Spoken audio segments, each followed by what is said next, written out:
Hello and welcome to the last Random Nintendo podcast as we know it. I'm Jason. I'm Angel. And I'm drinking in celebration.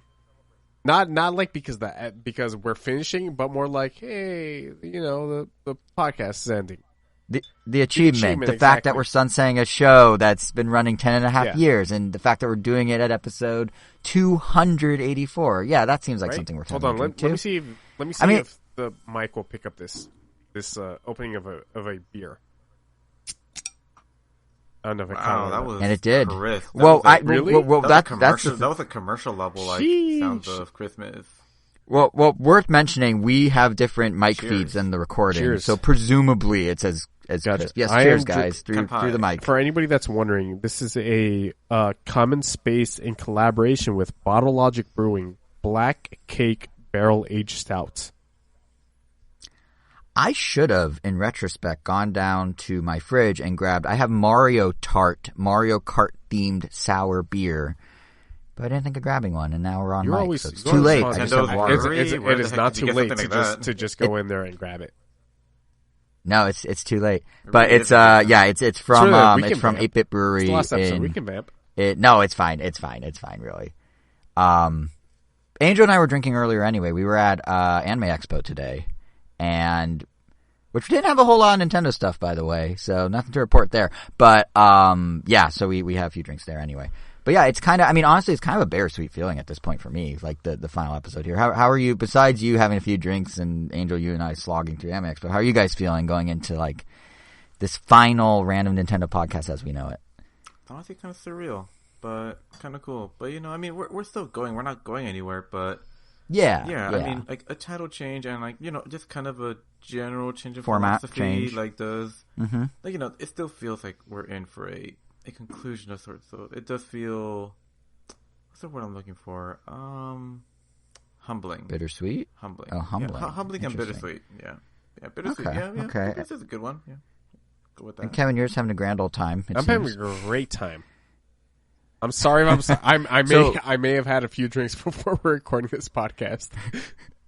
It's like Nintendo Unleashed after dark. But no, real quick, for anyone who out there maybe didn't tune in to our last two episodes of the podcast, first to quote Reggie, what's wrong with you? But second, yes, this is the last version of this podcast in the format that we have been doing for the past decade. As Angel alluded, we are sort of mixing things up going forward. Hence our title of this episode is Thanks for Playing.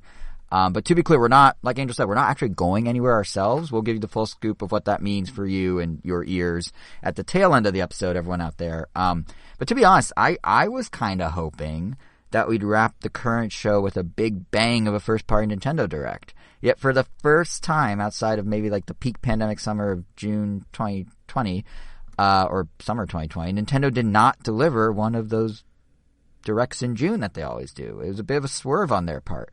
Anyone bummed we didn't get the proper Direct, or maybe you prefer this new uncharted terrain of who knows when they'll announce things now? Like, it's all surprises now. It's odd that we didn't get one. Right? A little? Yeah, it is weird, but maybe at the same time, it's like this change that we're going through didn't come out of nowhere. It's been gradual, and, it led up to this point. And, things have also been changing in the gaming space, especially, with Nintendo, how things have impacted this year with COVID. And, with, honestly, I am not very surprised that they didn't have a Direct, but I feel like it kind of just happened based on just when they announced certain things. Things have just been very much like, they'll just announce things, and that's just it. So, yeah, I think so. It's almost like it's the step into that change. So it almost even feels like appropriate that this is like a sign that we are changing as well. Like Nintendo didn't have a Direct this year because who knows when they're gonna have it now. They might just start doing them all in like September or August. Maybe they're just gonna have like two big ones throughout the year. Who knows? But just like Nintendo, we just decided to somehow coincidentally change around the same time.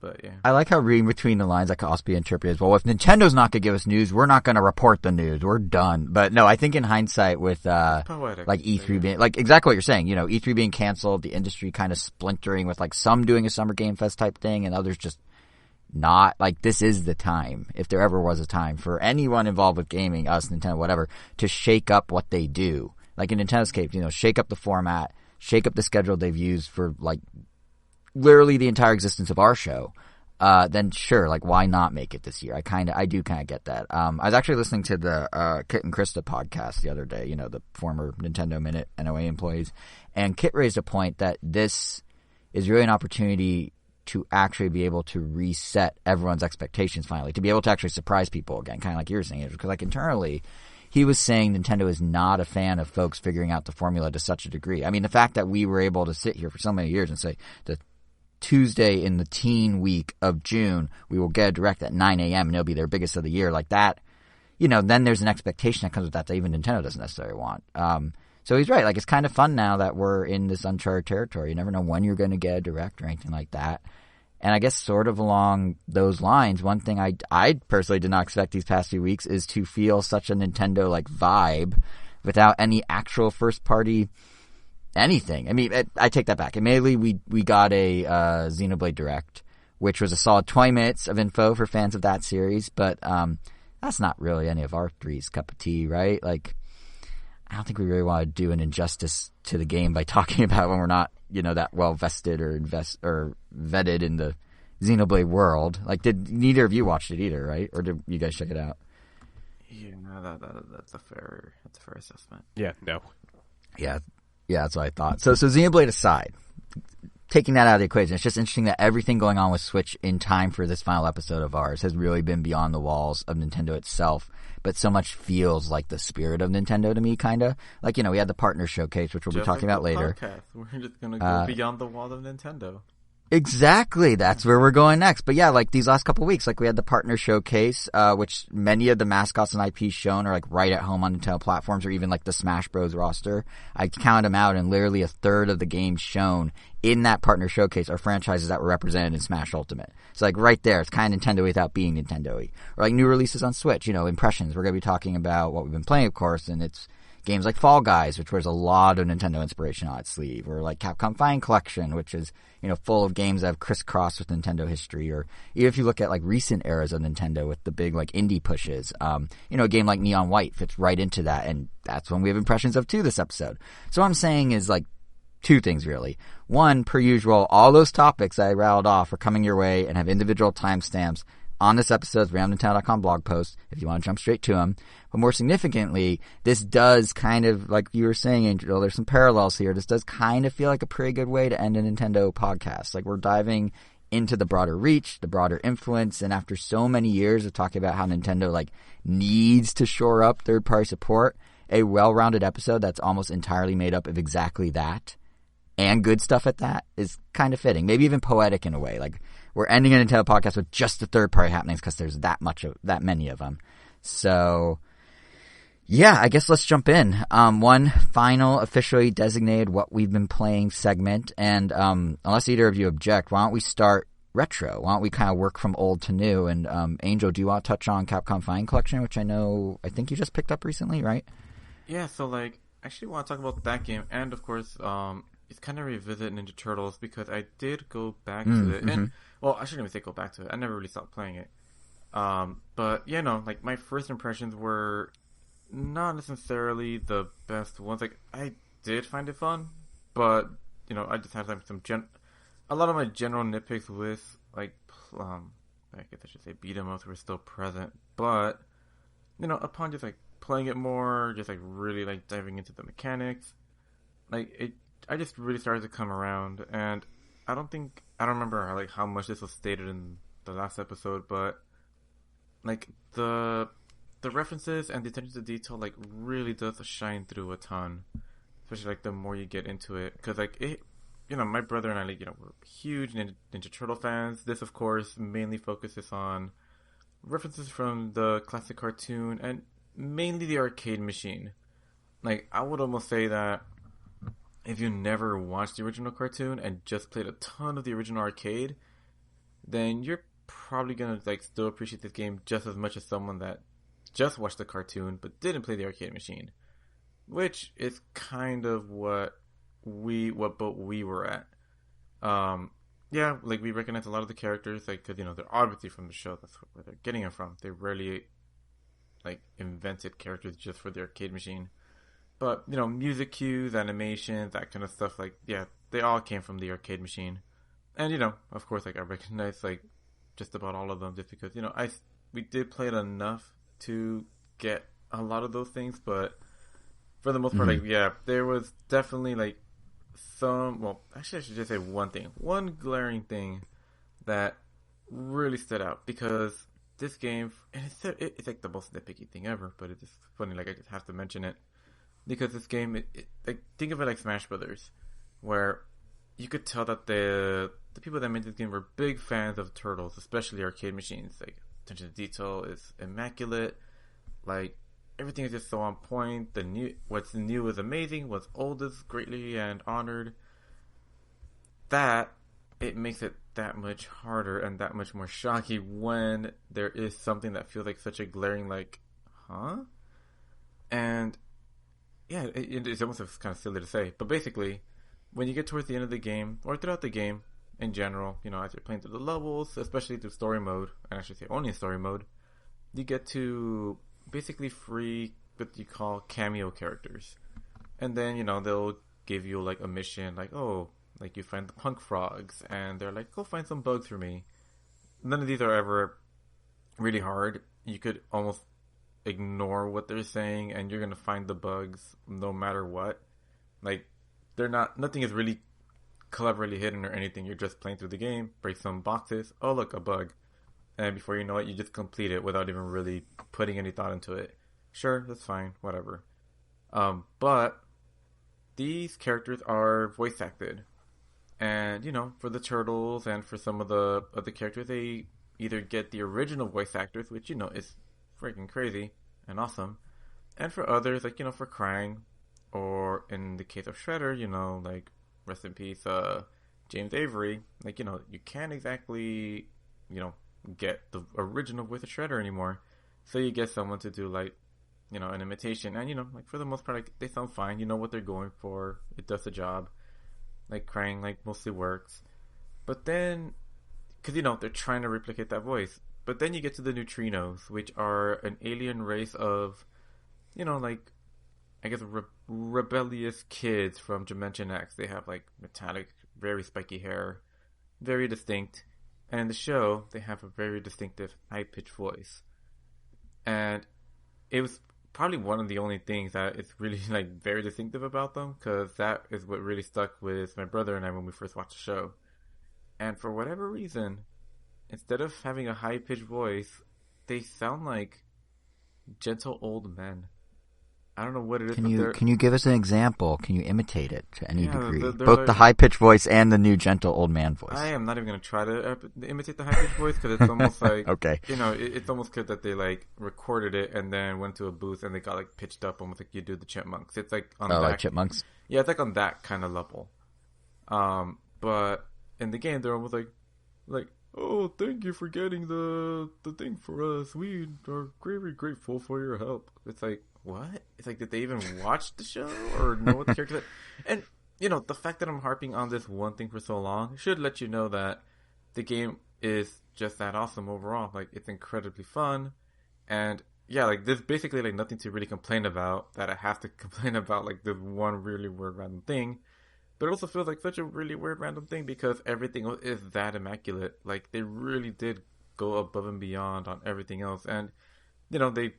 Despite everything being movie and game related, the final boss is Super Shredder from the live action movies, the second one actually, which is also kind of weird. I thought like they would pick something from the show. Super Shredder is iconic, so it's not like it didn't feel like, oh, feels wrong. It was just like, oh, this is an interesting pick. Couldn't they have found anything else? But it's so cool. But this one just stood out that much more because everything was just so on point that it just kind of left a kind of weird taste. Almost kind of like, and I know this is like just because Sakurai is just how he is, but it's like with all the attention to detail that all these characters get, even when they had the chance to redesign and do all these other things, like Bowser is still crazy beast animal overall and barely references anything about his games outside of breathing fire, I guess. Like, you know, he basically just plays like he is a giant dragon monster. How would that play? Instead of like, this is Bowser. What can we look back and see? You know, what can we throw at him? Kind of like Donkey Kong. Donkey Kong up kind of works a little better because, you know, he does kind of attack as an ape. But Bowser, you know, he's been in so many games, playable as well. And yeah, that didn't really reflect it too much in his gameplay outside of like his down B. It's like, cool, we played Super Mario Bros. 3. This is what his moveset is. But yeah, that's Team Ichi Shredder's Revenge. Awesome piece of software. I really recommend it. But it sounded like you're about to give it a 0 out of 10 for that voice actor change up. No, it's honestly one of those things that like it's really probably only gonna bother like my brother and I, just because we're like that big of Ninja Turtle fans. Watch them patch it, and then we know they listened to the show. Which, you know, is like says a lot because we're already, you know, not necessarily fans of, you know, beat 'em up. So the fact that a beat 'em up is getting us to say something like that is pretty crazy. And we do plan on like jumping back to it because it was genuinely fun. The the levels never like overstay their welcome. The music is catchy. I'm literally like re-listening to it on Spotify all the time because it's just that darn awesome. But, you know, it was just one of those things that it just, if anything, it's more funny than anything now because it's like, everything was so great, but like, what? Like, honestly, like, when you hear the voices, it just kind of makes you laugh, like, wait, what? That's what they sound like? Like, even someone that doesn't know what they sound like would still be like, that voice doesn't really match what they look like at all.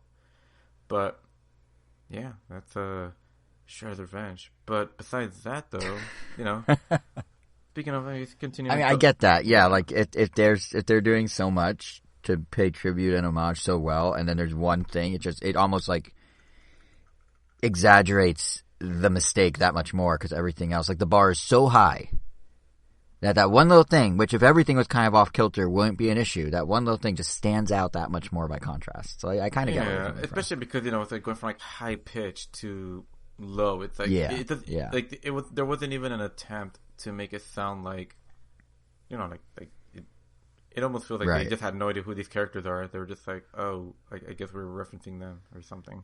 But, you know, it's neither here nor there. The game itself is awesome, and I really recommend it. But the other one, Capcom Fighting Collection, I haven't had as much time to play this one as I did Turtles, but I did get to play it a few times, especially with some coworkers, and it's been also a blast. Like, yeah, like, I am also, like, getting tired of, like, oh god, like it's another Capcom collection with Street Fighter again. Well, aren't there enough like versions of Street Fighter on Reminds Switch? me of the Sonic Origins collection, where I feel like we get a brand new Sonic collection every year. Yeah. Yeah, Capcom and Sega really like milking them. I mean, think of like even Sega Ages, like that, you know, how many different ways can you play the original Sonic on Switch? I think it's at least 4 at this point, including Switch Online. Like it's maybe 5. It's the same game. But anyway, you were saying, Angel? But honestly, that was something that kind of went away like after you first play it, because like, you know, this is something that depending on who you are, like this may or may not even matter because, you know, it's still Street Fighter 2.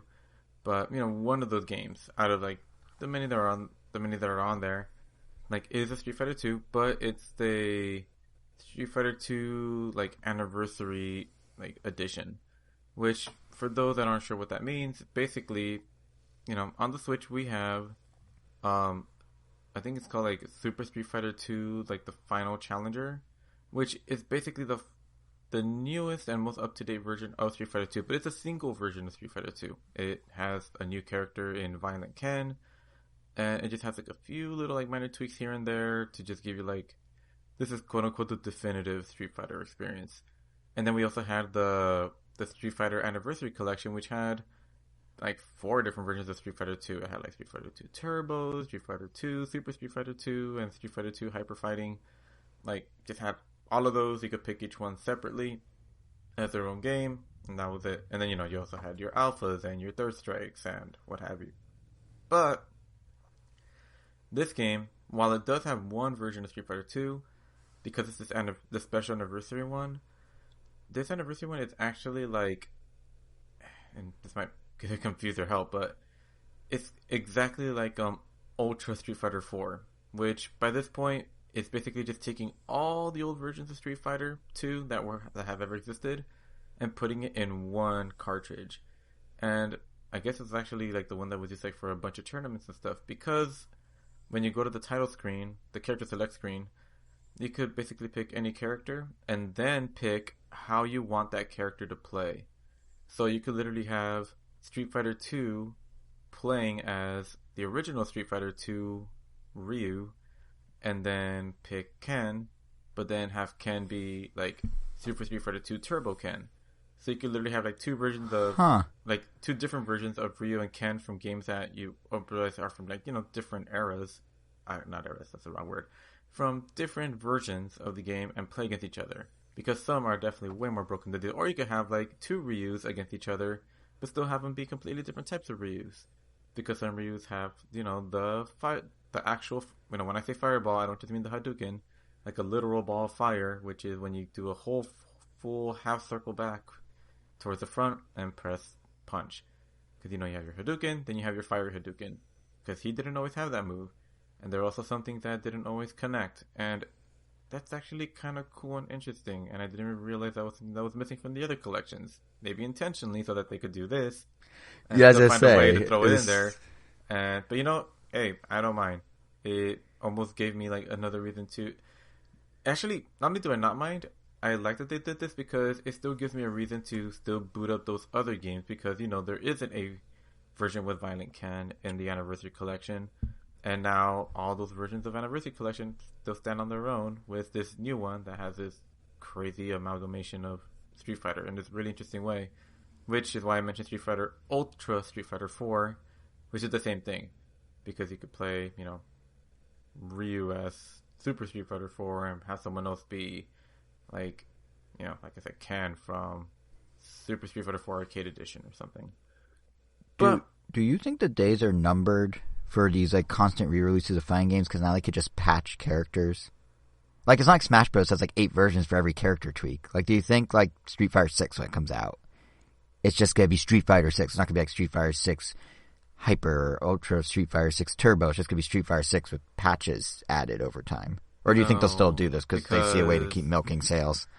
Because Street Fighter 4 was the first one to, you know, since we came back, Street Fighter 4 brought back, like, you know, basically brought back the fighting game genre after this big drought. And by that point, it was entirely possible to do these updates purely via patch. And they did, but they also released them as a disc, basically as a catch-up mechanic. For like, oh, if you don't have the game, you could just buy this. Because each version was not just like a balance change, it was also like a substantial update. Like when you had Street Fighter 4 come out, it was like, say like a base roster of like 25 characters. And then a year later, when Super Street Fighter 4 came out, they added 10 more characters and new stages and new modes. And then like a year and a half from then, they released Super Street Fighter 4 Arcade Edition, which added 4 more characters. And blah, blah, blah. And then they added Ultra Street Fighter 4, which also added like a couple more characters. So like, there was always like enough of it, you know, and different mechanics to the core fighting. Like now you could have like the option to choose 2 different Ultras, and before there was just 1 Ultra, and now you could also have a version of your character that can have both Ultras active simultaneously, but they're like a little weaker. So, and surprise, surprise, Street Fighter 5, a PS4 exclusive game, you know, which by that point has no excuses not to just be a patch update. Did the exact same thing. You had many versions of Street Fighter 5 as well that you can buy separately, and each were like kind of like a paid DLC, but you know, it added a ton of content. Well, actually, that one was more split into seasons, and then they just kind of like compiled a couple of the seasons into like a version of Street Fighter 5 until you eventually got your final version. But I see. So yeah, we're still going to see different versions of it. But it's going to be less egregious because they're definitely going to go by seasons. So, you know, when like the first couple waves of seasons are done, they're going to re-release that again as a compilation. Call that maybe Super Street Fighter 6, and then maybe have a couple more seasons after, and then maybe call the final one like, you know, Ultimate Street Fighter 6 or something like that. So we probably won't have like 8 different versions like we do Street Fighter 2, but there'll still be a couple for sure. Right, gotcha. But to kind of go beyond Street Fighter 2, because, you know, this collection isn't just Street Fighter 2. If anything, it's more the Darkstalkers collection because there are like 5 different Darkstalkers games in this one. Mainly because you have like your Japanese version, the English version, and there's like 3, there's like you have Darkstalkers, aka Vampire Savior 1, Vampire Savior 2, then Darkstalkers 1 and 2, and there's like a third one that I'm kind of forgetting the title of. And, you know, just like Street Fighter 2, it's basically the same idea. Each one, like, adds a couple new characters, adds a couple new mechanics.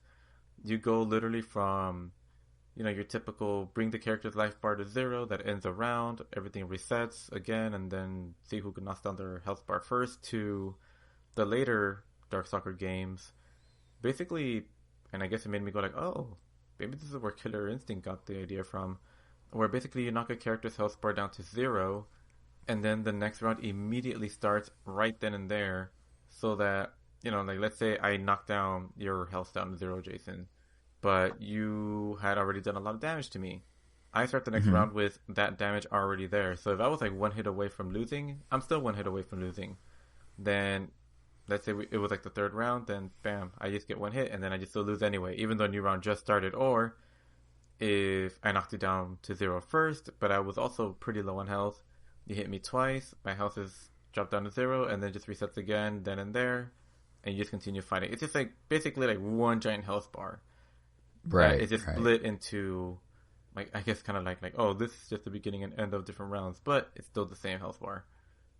But super awesome game. That game, unfortunately, has never gotten like a proper revival. It's just gotten a bunch of re-releases, and it's always subjected to the quote-unquote Capcom test, where, you know, they'll release a compilation, or they'll release like an old version of one of them, and then they'll see how sales do, and if it doesn't do well, then they just don't do anything.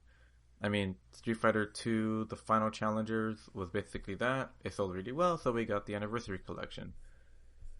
Darkstalkers got Darkstalkers Resurrection for the PS3.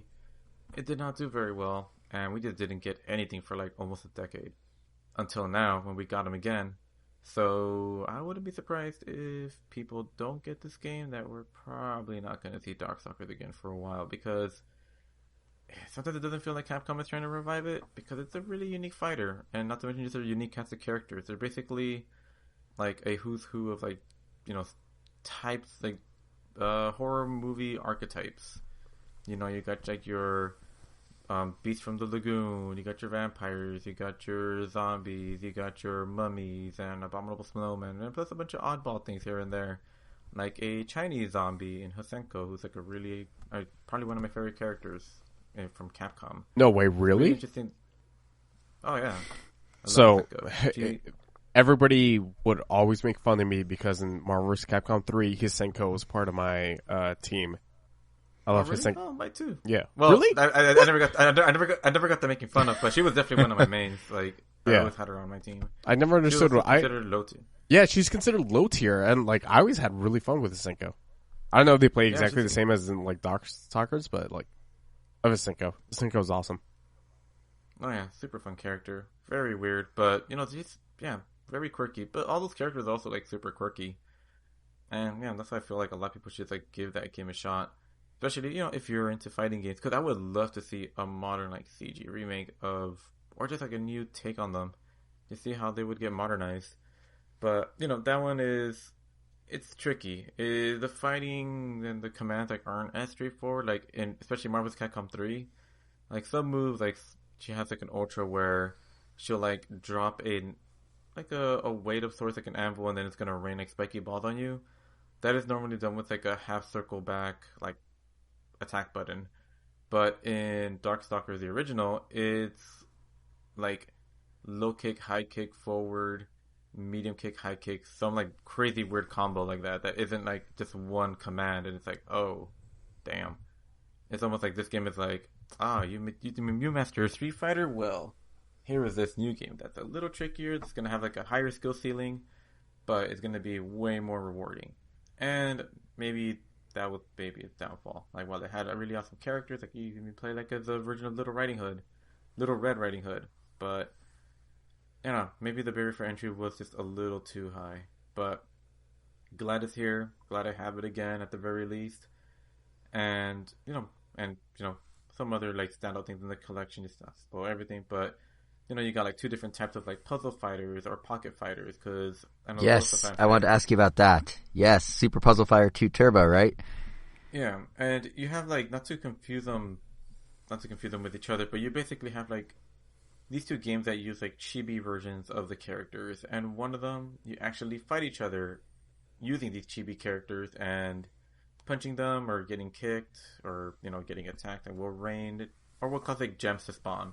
You collect them, you could do your supers, and it's fun. It's more simplistic. It's less of a like sweaty competitive game, but all of these obviously anything could be. I mean, just look at Mario Kart and Mario Party. Those can be as sweaty and competitive as the next thing. But it's just a fun, wacky version where like you have like combos that literally transform you into different Capcom characters. Like if you play as Felicia the cat from Darkstalkers, she will literally turn into Mega Man mid combo and like shoot you with like with the Mega Buster. But is that one Gem Fighter? Or that's not Puzzle Fighter, right? That's Gem Fighter that you're talking about. That's Gem Fighter, yeah. But then you have Puzzle Fighter that plays more like a match 3. It just looks like a match 3, but it's not a match 3. You could basically just like drop gems like crazy, but until you drop like, and they're all they're different colors. If you match colors together, the gems will start to link up with each other, but they won't disappear no matter how many you stick next to each other. The only way they disappear is if you drop like an orb of that color, specifically an orb. Normally you're dropping gems, but there's like an orb with like an electrical aura to it that if you drop that, if it's a red orb and you drop it next to the red gem, then it's gonna break all the red gems that are touching that red gem. Everything in that chain. So if you somehow manage to like fill up the whole screen with red gems and then you get a red orb and touch it, you basically win the game. That's really hard to do, but it can happen. And sometimes more often than you think based on the character that you pick. Because every single character has like different gem combinations, and they'll show you like a little visual that shows you like how the gems will be rained on your opponent if you clear a row. So depending on what you pick, you may like some characters have more advantages than other, or they get more combos based on the types of like combinations you make. But it's also another fun one. But obviously, like, I would say two of the more standout games are the ones that never really had much of a US release, and that's like Red Earth and Cyberbots. And Red Earth is kind of interesting because it's basically plays like a fighting game, or it's like a weird fighting game / beat 'em up, but it's not multiplayer at all. Like you're really just playing against an AI, and it's like a boss rush. It's almost like Monster Hunter before Monster Hunter, if Monster Hunter was like a 2D beat 'em up. You fight like one big boss, create the attacks, and then you go on to the next one. And there's only 4 like playable characters, but because you have so much boss variety and it's always keeping it fresh, I don't know, it's pretty cool. And just very different. And kind of surprising that they've never really released that in the US. There might be, if I'm forgetting something, but it's my understanding that this is like the first time the US has properly gotten a version of this game. And then Cyberbots, it's just another fighting game, but it's like you're playing as mechs. And one of the characters, or one of the main characters in this game, is a character that came out in Marvel vs. Capcom 2. His name is Jin, and he has like one attack where he uses like he throws it like a punch, but then a giant robot fist appears from like the left side of the screen and just demolishes everything to the right. And for the longest time, that was all we knew in the US of Cyberbots. It's like, oh, this dude that punches with like a giant robot arm. But now we get to see where the game is from. And it's from a quirky like mech fighting game where you could like dismember the arms of something. You could run them over with your treads. And I don't know, it's interesting because you pick a pilot and then you pick the mech. But picking the pilot doesn't necessarily change the functionality of the mech. The mech still will, like, if you pick the same mech, if you and your opponent pick the same mech, then your controls are going to be the same even if you both pick different pilots. It just changes the interactions between them because they do have like, their pre-fight quotes and post-fight quotes definitely change, and that's kind of where you would pick your character. I don't know, it's interesting. Maybe I'm sure there's more to it, but that's kind of what I got just based on like the little time that I've had with it. But as always in these collections, my favorite part is honestly the museum. You get to browse through all the music and play it how you want. Unfortunately, it's not like Smash Bros. Where you could just let it play in the background. You kind of have to stay in the music player. but they also have like a bunch of concept art, which is always super awesome. You get to see like the storyboards for like the character select screen itself, a lot of their thought process for like how they actually like plan out moves and all that stuff, which is always cool to see because it's like, you know, art books are great. You get to see the evolution of a bunch of characters, but I feel you don't really get too often like UI concept art, especially for like character select screens, which is really cool. And it's like, oh wow, it looks almost exactly like this, and I don't know, it's cool. But yeah, Capcom Fighting Collection, I would say it's another big win, another really fun, nice collection just to have on the Switch, just to throw on whenever, and I hope it does well because I would love to see more of it. And kind of a side note, but I bought it at, well, you know, yeah, when after I got it from the eShop, it gave me a code for, I forgot what game it was, but it gave me a code for a game in the volume 2 of the Capcom arcade collection. So I think once that arcade Second Stadium. Yeah, that one. Yeah, so I think like once that comes out, because it wasn't valid right now, like I had to wait for that collection. Yeah, that's out July like 17th or something. Yeah. Yeah, so once that is out, I get to put in my code, and I guess I'll get a free game from that. So, but that's only funny. But that's only for a limited time. That's funny they did that. Like there's That's why they did that, because like Super Puzzle Fighter 2 Turbo is in both.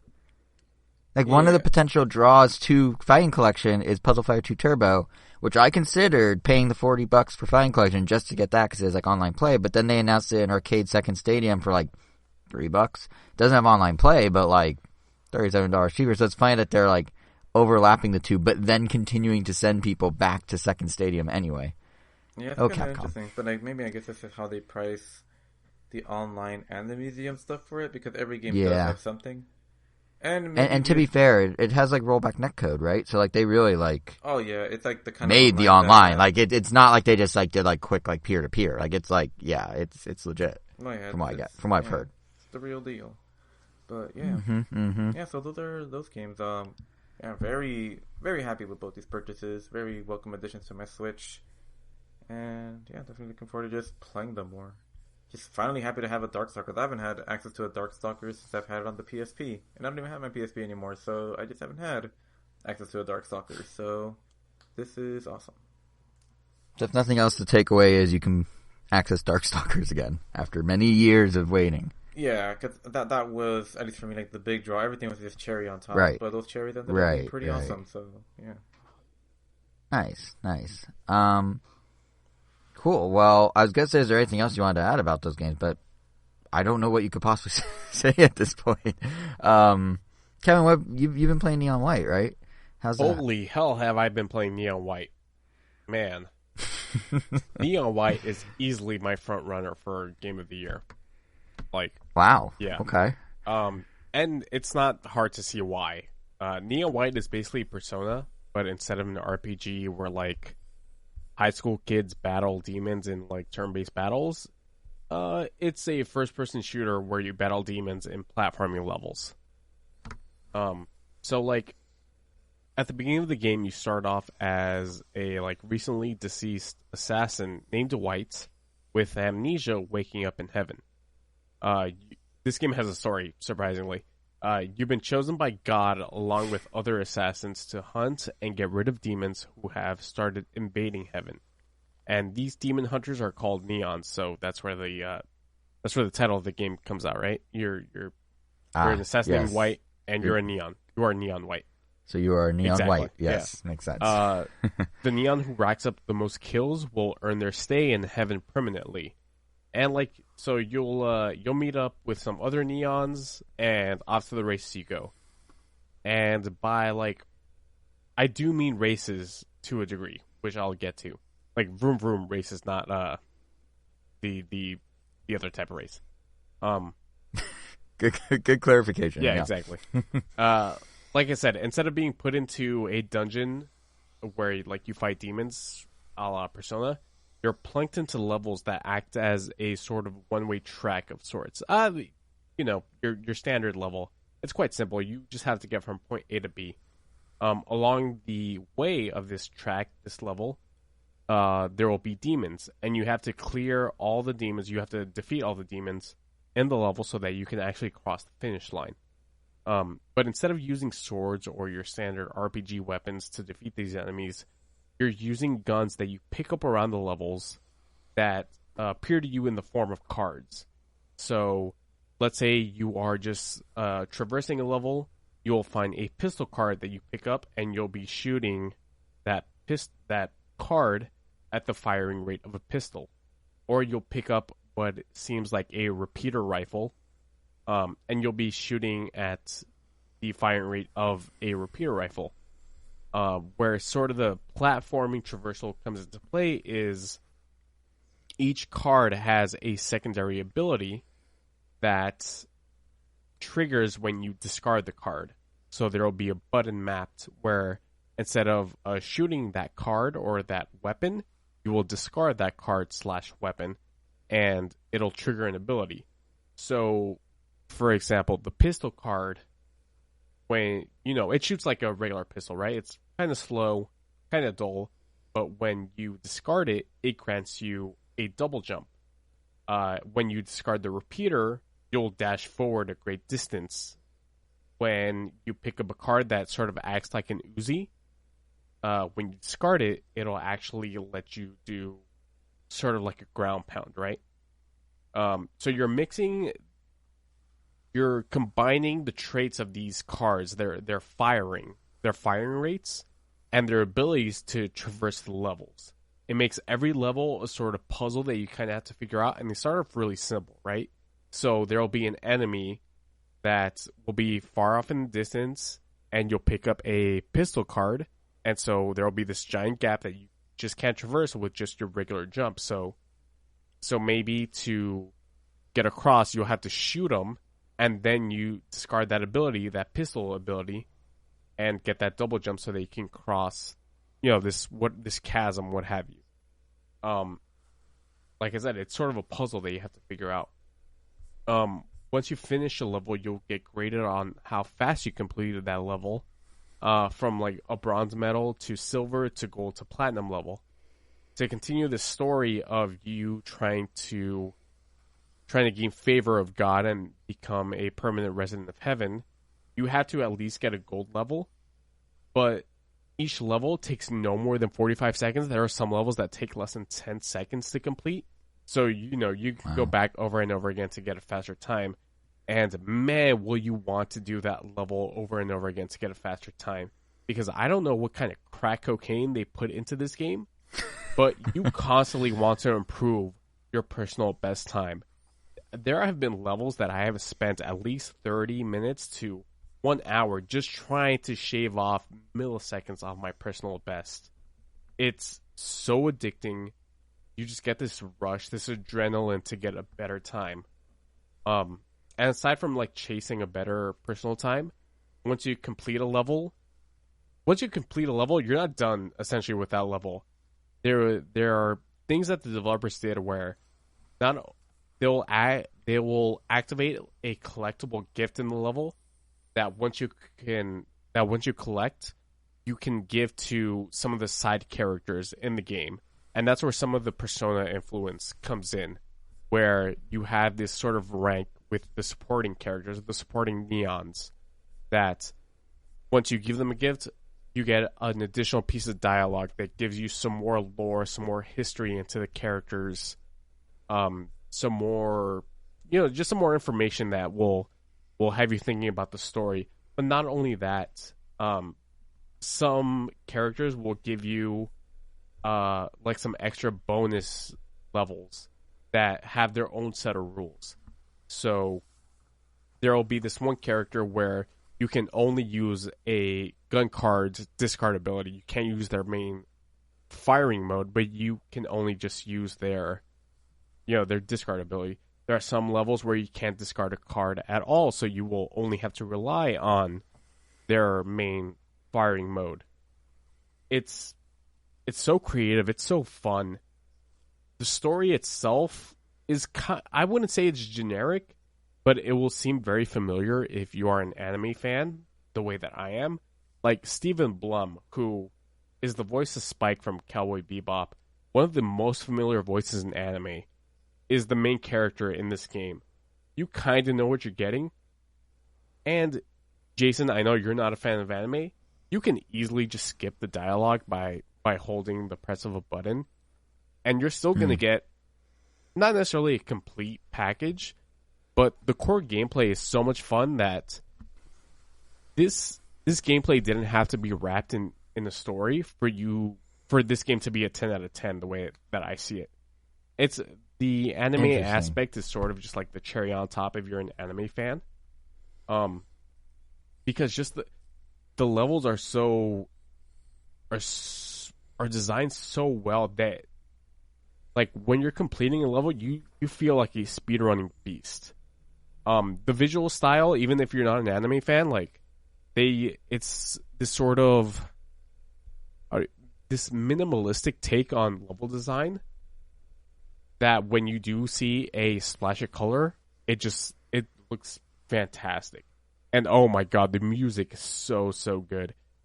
It's this entire blend that just makes you keep coming back to a perfect run. I cannot get enough of this game. It's even if you're not into it's half visual novel, half speedrunner. And even if you're not into the speedrunner aspect of it, even if you're not into the visual novel aspect of it, the speedrunner part will have you like itching to get more. I cannot get enough of this game. I'm so glad I bought into the hype because I just can't wait to play more and to keep perfecting scores. It's so much fun. I cannot get enough of this game. Truly. What sounds so interesting about it to me is like you're saying, oh, it's like a puzzle, you have to solve the puzzle, but then you're saying, levels are like 10 seconds long. So really you're like, it's like solving puzzles, but also like a reflex challenge at the same time. Like, I mean, I guess it's a trial and error type of thing, but like that's a unique, like when you think of a puzzle platformer, they're very slow usually. This seems like a very different take on that concept. Yeah, like I said, cool. Levels do not take more than 30 to 45 seconds long. Like there are levels that if you not only, so like I mentioned, you get this bronze medal, silver medal, gold medal, platinum level. You can also beat the developers' times. Like there are some developers there are some levels where I have beat the developers' time. And those times, it's only by like a couple milliseconds. There's the developer time that I beat where the developer time to beat a level was 6 seconds, 6.5 seconds, right? And I beat it by like 0.2 milliseconds, and you're constantly chasing that high. That idea that like, yes, I'm doing way better. Not only that, but like when you finish a level, once you platinum a level, you have access to the global leaderboards, which is kind of like gatekeeping in a way, but not that much. But you get access to the global leaderboards, and you're seeing your time stacked up against all these other players. And once you, let's say even if you shave off 2 milliseconds off your time, the game will actually show you how much farther up in the leaderboard you've gone up. And, seeing that even shaving off 1 millisecond puts you up above 2,000 other players, it feels good. That must be the crack cocaine that they put in this game. Because I don't know, it's something that I've never felt in a video game before. And it's so weird because I remember this game getting announced at the Game Awards either last year or this past year, and thinking nothing of this game. And then the reviews came out, and they're like, "This game is the real deal." And finally playing it, I'm like, "Yeah." Even like I said, I'm an anime fan, so the story, take it or leave it. Jason, you're not an anime fan. You could absolutely leave the story. You're still getting a hell of a game out of it. Right. And it kind of reminded me in the footage, like the first person perspective, and how kind of speed running but platform. It reminded me of a game we talked about on the show years ago in the early days of the Switch, Cluster Truck, I think it was called, which was an endless runner, but it was the same idea. Yeah. Absolutely. Yeah. So for those who don't know, it was a endless runner, but you were basically first person platforming from truck to truck, making rapid kind of impulse twitch decisions about which truck to jump to, because it was constantly evolving, constantly changing. Trucks were doing different things. You were flying through the air. You were going over giant canyons, like whatever.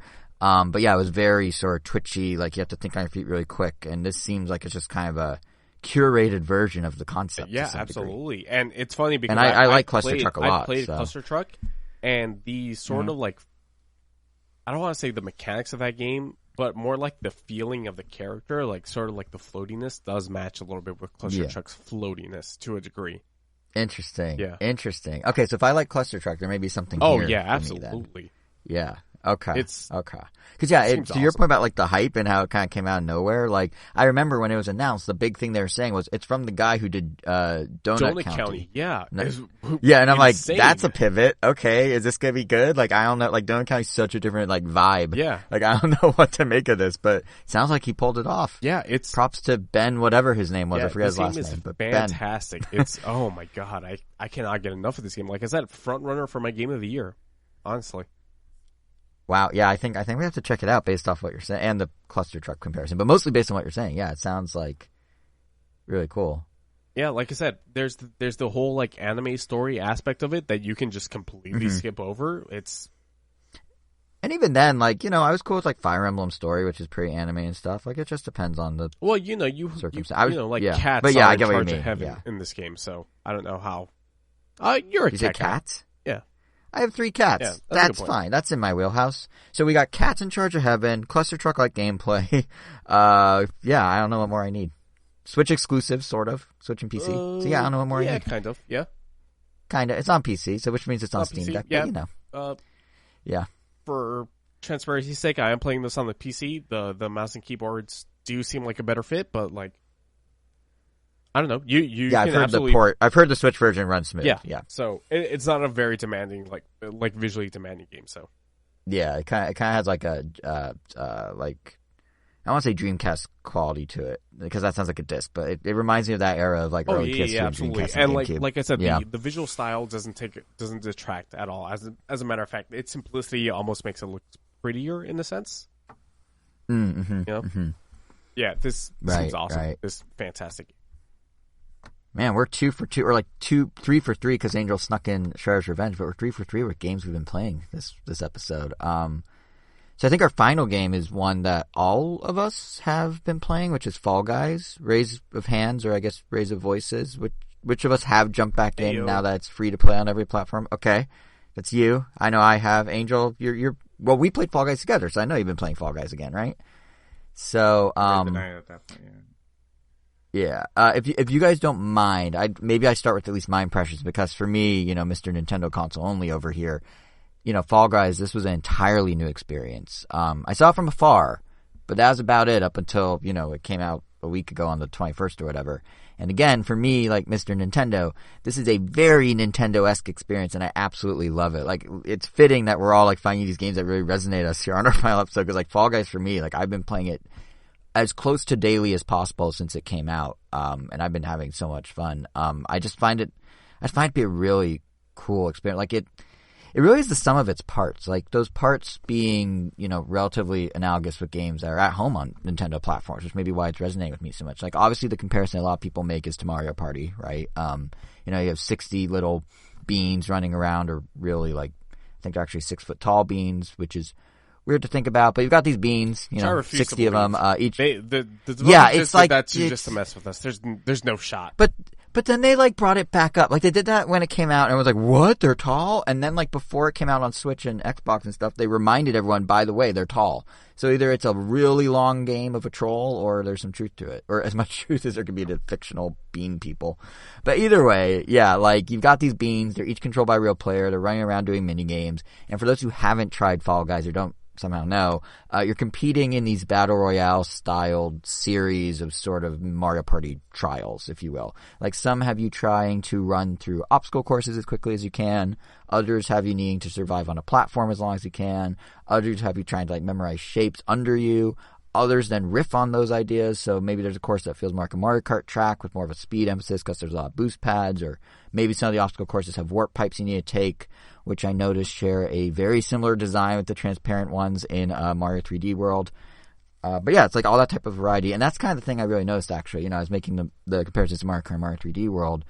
Fall Guys has some clear inspirations. And like I said up in our intro of this episode, it wears all of them on its sleeve, I feel like. Like besides Mario Party, besides 3D platforming Marios, besides even Mario Kart, like the way the stages are sort of self-contained floating areas in the sky it's very Super Monkey Ball, as is a lot of the game's just general geometry and like obstacle design, just kind of how it looks. The color schemes and music are very Splatoon. I mean, there's literally a track or two that sounds identical to Splatoon. And the whole experience is like, the way I see it is it's just cherry picking all these ideas from all these games that share this underlying principle that is also one that I think is what makes Fall Guys so much fun, and that's accessibility. I mean, the core of Fall Guys is really just 4 moves, right? That's it. You run, you jump, you grab, and you do a little slide dive thingy. And everything else about the game is just utilizing those 4 simple moves in all these different ways, much like, we see a Mario series game or some of its spin-offs do, where it's very simple mechanics that are just put through different trials and tribulations, but you're still doing the very simple mechanics. And I'll even go one step further, actually.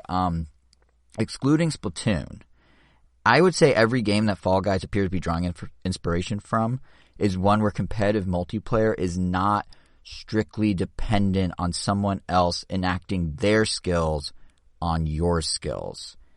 Perhaps there's like an existing term to describe what I'm trying to say there, but what I mean by that is if you boot up a traditional online game or even like a Fortnite or some sort of similar battle royale, your experience is to a large degree at the whim of the built-up experience, skill set, character leveling, whatever of the other players, right? Like, pop into Fortnite, boom, you're shot in a couple minutes, and that's it.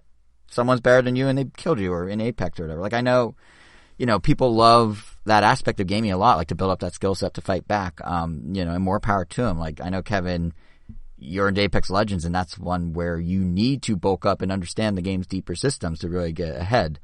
And that's totally cool. Don't get me wrong, it's super cool. But what I find fun about Fall Guys, and if you zoom out a little, some of its inspirations like Mario Kart or Super Monkey Ball's multiplayer, other franchises like that, what I find fun with all that is like, yes, you're competing, and yes, there are other players whose actions can impact you, but it's a relatively level playing field no matter where you come in. You aren't at the whim of someone else's skill. Like, sure, there's random elements that can work in your or their favor. A blue shell in Mario Kart, enacting spike bombs or the fog and like monkey target within Super Monkey Ball, items being turned on in Smash Bros. Like, those are all things where parts of the game can sway, and in Fall Guys maybe it's similar, like the bad luck of trying to land in the exact same physical space as someone else or bonking them off a platform or whatever.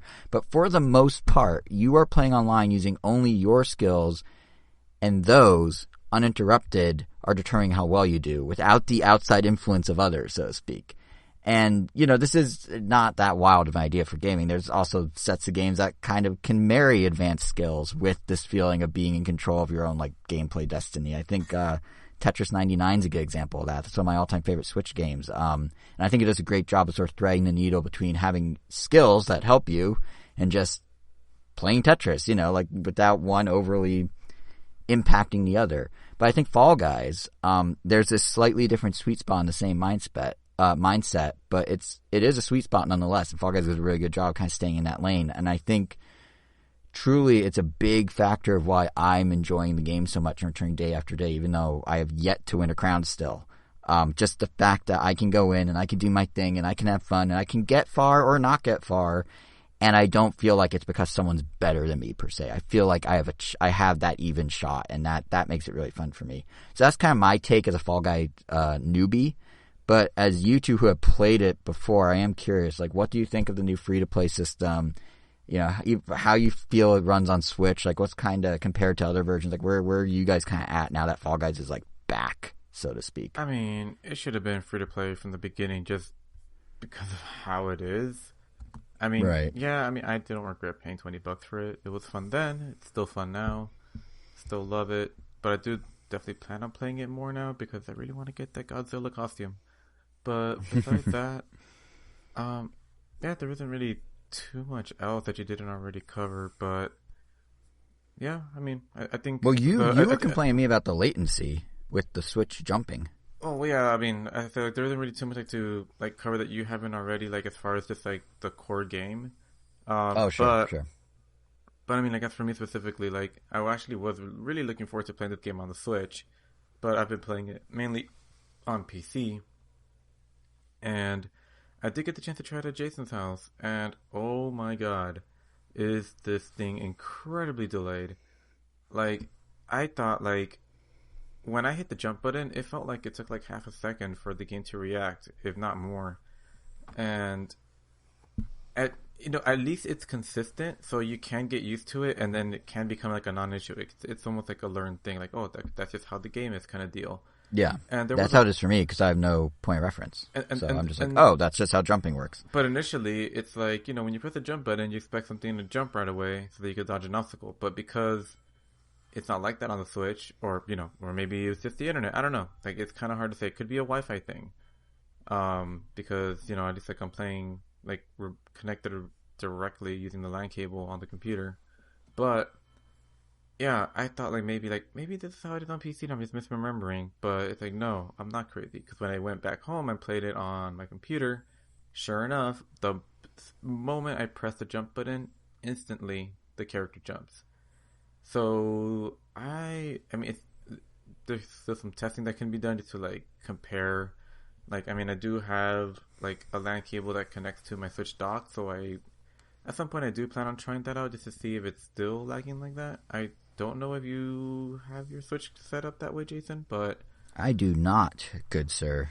So maybe that's the difference, but oh boy, yeah, if you're going to be bouncing between PC and Switch, you are not going to have a good time if that is the case, because dang, for a game like that, especially, if you want to consistently get first place, you kind of need to be as reactive as possible, especially like in games like Hexagon, where the platforms like disappear below you. When you get to the end, you do have to do some pretty crazy maneuvers just to like stay alive as long as possible and to also steal like spots from your opponent. And I would not be able to do that with the current controls or one of the stadium levels where you're pretty much going through speed boosts that make it go really faster on the track. Like that part on the PC, I feel like I was able to kind of get through it without really like bumping into anything. And it's like, oh, cool, this feels nice. But when I tried that same level on the Switch, I was just crashing into everything. I don't even think I qualified. Like, it's literally that big of a jarring difference. And to re-emphasize, if you're only playing on Switch and you're used to, like, you learn the systems of the game on Switch and when to jump and all that, it can work. Because, like, I've done Hexagon and gotten second place on it. I've yet to win it, but I've gotten second place on it. I didn't feel like I was at a major disadvantage. I don't think that's... If you're jumping back and forth, it gets wacky. No, I don't think that's a good excuse, only because I remember... I forgot what's the Call of Duty? Where were the only Call of Duties that the Switch got? Switch doesn't have any. Wii U had Black Ops. Wii U had Black Ops. I remember like one of the mechanics in the Wii U Call of Duties was lag shooting, where you have to shoot ahead of where you think the enemy is going to be at. Like, that doesn't make for a good first person shooter, only because like, oh yeah, once you figure out the Wii U's latency, yeah, it can make for a compelling case. Like, oh yeah, that's like I feel like that's some copium right there. What's that Wayne Gretzky quote where it's like skate toward the puck's going, not where it is? But like you can't really do that in a video game where there's a bunch of shooting people all shooting at you. But I guess what I mean with this is because and Andrew, I'd be curious if you disagree, as you have done both versions.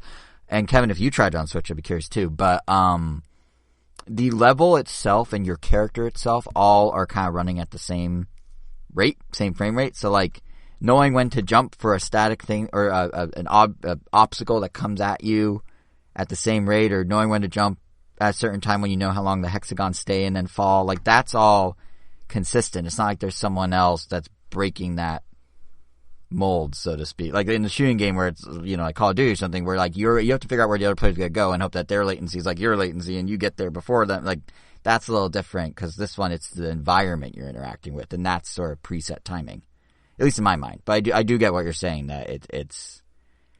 I feel because there's like a decent number of levels, especially when you have to interact with your opponent, like when you have to like deal their tails, or when you're like trying to jump ahead of the tails one was tricky. Yeah, now that you mention it, I've only done that one once, and that one was a little weird. So maybe that's the latency. Yeah, and then there's also like a couple levels, especially in the, I don't know how common they're gonna be, but in the Spartan challenges, there are levels where you have to pretty much grab and throw these like explosive delayed bombs, and they pretty much play a role like in almost like every level. And yeah, I think even with the lag, even if you're kind of, it's just going to make everything very tricky, just because there is like an aiming and shooting aspect to the opponent. So yeah, you can I play haven't it, yet tried the but Spartan stuff, so yeah, I might be speaking a little prematurely about how easy it is yeah. to sort of So sidestep this. so you can obviously still enjoy the game, but I think like if you're gonna really dive into it, I mean, and that's the unfortunate thing. Like we can't confirm for sure if having a wired connection to the Switch dock will alleviate that problem. But oh my god, that delay is huge. I think that's what I'll say. I will say I was impressed until you guys raised these actual concerns. I was impressed that like they found wacky, weird, but clever workarounds to make it so the Switch seemed like it was going to be more competitive. Like there is this thing they do where it looks super jarring when you start it up for the first time. All the other Bean people animate at way fewer frames than you do. It used to be like 2 frames. Now it's maybe 15, but they're a little choppy, all of them. When the game first launched, they would literally float and not animate. They fixed that, so now it's not as bad. But it's kind of like having all your opponents be like inside like Spider-Verse or something like that. Like that sort of like half frame thing. And then you run smoothly. So initially I was like, oh, what a clever way to like the Switch has less power. You know, they have you running at 30 frames, of the environment running at 30 frames, and all these other guys, like, they're still moving where they need to move, they're just animating a little less. So it's like kind of a wacky, weird workaround, but it works. But if the latency thing is now actually becoming more of an issue than I originally thought, maybe there's more they need to do. And maybe they'll patch stuff to address it. I don't know. But, yeah, I was very like, what a cool workaround. And now I'm like, oh, maybe it wasn't as much of a workaround as I thought, which is a little disappointing. So... But the game's great.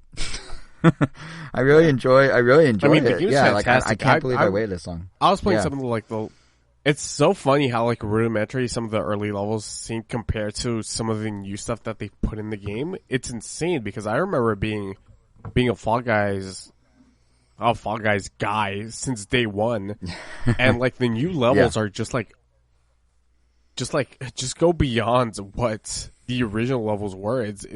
It's like funny to see, and also like I don't know. It's just interesting to see how intricate some of the level design has become since the like launch of the game.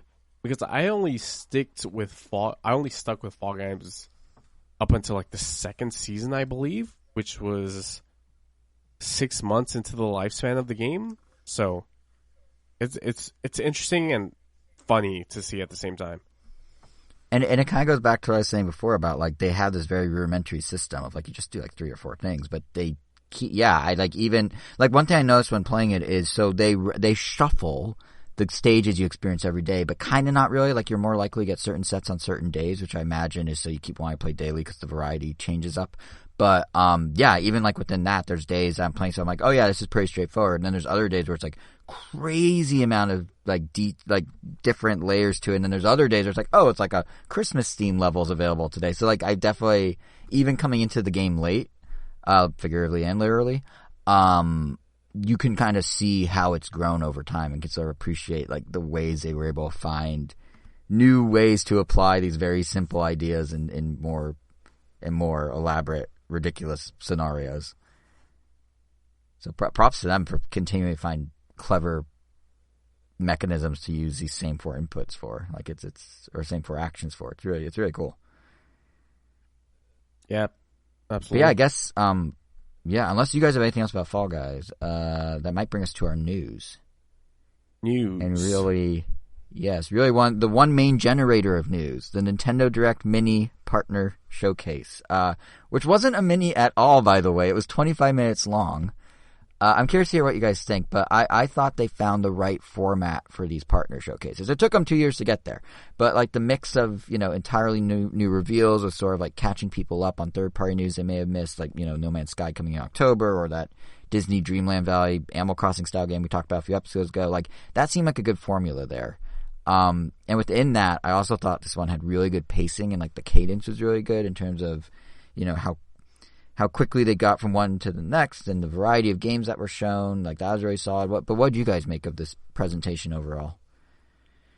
I mean, there wasn't anything super crazy that made me go like, oh man, I can't wait to buy that game. But, there was a lot of stuff that made me go like, oh, I am really happy this got announced because I know a lot of people are excited about this. Like, the first thing that came to mind is like the Mega Man collection. I thought that was a really cool thing to announce. it honestly made me kind of excited, even though I know I'm not going to buy it because I was never super into those games, but I do know a lot of people that are, so I thought that was neat. But, it felt like it's kind of the vibe overall about this direct. It's like, oh, that was neat. I'm surprised. Well, actually, before I start, I'm about to say, Kevin, what do you think of it? Oh, fantastic! This partnership mini was made for me, man. I thought it was. I'm right there with you. One of the best ones that they've had in a while, but only because the game spoke to me. Same. You know, there have been some directs and some direct minis that haven't been for me. This was one that was tailor-made for me, I honestly believe. It was very, like, for me, like, the whole, like, they leaned a lot on, like, late 90s, early 2000s games and mascots, and, you know, Bomberman, Pac-Man, you know, there's a lot of that sort of stuff. I was like, okay, this is kind of my vibe. But then, yeah, for you, like, I think, like, we could probably divide these games up into a few chunks. So there's like a whole chunk that I just like put in my notes. I just combined them under the Kevin corner because there's like a whole thing where I'm like, these are Kevin games. Like, yeah. So we'll get to that in a sec. And we'll get to the mascot stuff I was talking about. But the one game that kind of I feel like we should tackle first, in part maybe because it had its own separate showcase the next day, is Mario plus Rabbids Spark of Hope, which Angel, it's your duty to buy, I think, because Bowser's now playable. And you're a Bowser fan. Are you gonna buy it? Are you gonna support Bowser? Not really gonna give him even a second chance, honestly. Yeah, it's cool. That's kind of where that ended. Yeah, it was like, oh, cool. But he has a bazooka called the Bowzooka. Like cool. They got rid of Yoshi for Bowser. Yoshi and Rabbid Yoshi are like no longer a thing in this franchise. Now it's Bowser, and you're just gonna blow it off like that? Wow. I'm a complex person. Fair. But no, more seriously, like Mario & Rabbids, like I feel like the game is it just seems bigger in every. I mean, obviously, you know, Bowser's a physically bigger guy than Yoshi, but it just seems bigger in every way. Like it feels like they had much more freedom with the characters, which is fitting since in battle you now also have more freedom. The turn-based battles are no longer locked to a grid. You have complete total free movement as you go around, which is kind of interesting. And I know Elvis, as in Angel, your brother, was a big fan of the first one, and he played all the way through on, I think, my copy, actually. Did either of you ever play it or get into it at all? The original? I watched my brother play it. I played a few of the multiplayer challenges with him, but yeah, you know, that's where it stopped. It's just not my type of game. It's just not for me. That's fair. What about you, Ken? Because it's kind of XCOM-esque. I do love watching the production value, though, and the animations. Like, I definitely got a kick out of the opera boss, or some of the later bosses, which I won't spoil because they're kind of a neat surprise, but yeah. That's all I would say about that. Yeah, it definitely, like, the cinematics and just the graphics in general, it looks so, like, yeah, even the Donkey Kong DLC stuff was really cool, but, you know. Yeah. Not my cup of tea. Yeah, Kevin, is it more your cup of tea as an XCOM guy? It's funny because, yeah, it's more my cup of tea, but I never actually got around to playing it because, like you said, it's got this XCOM vibe to it. It basically is XCOM, and I just never got around to playing it. It's on sale like all the time. Like there's a summer sale right now on the eShop where it's like $15 maybe. Right. So if you're curious, yeah, I just never got around to playing it, unfortunately, which is funny. Right. But from what I hear, like the XCOM vibes are strong with it. Maybe not as much as I want it to be, though, or maybe a little too less of what I'm expecting it to be. It does seem to be moving a little away from XCOM with like the open, like not grid-based. It's funny because now instead of XCOM based, it seems more like, and this is a sort of deep cut. It seems more like Eternal Sonata, which was that is a deep cut. Yeah, it is more a. Man, who published Eternal Sonata? I think it was Bandai Namco, maybe back in the day. I think it was Namco before. Was it before they became Bandai Namco? Or maybe it was Bandai.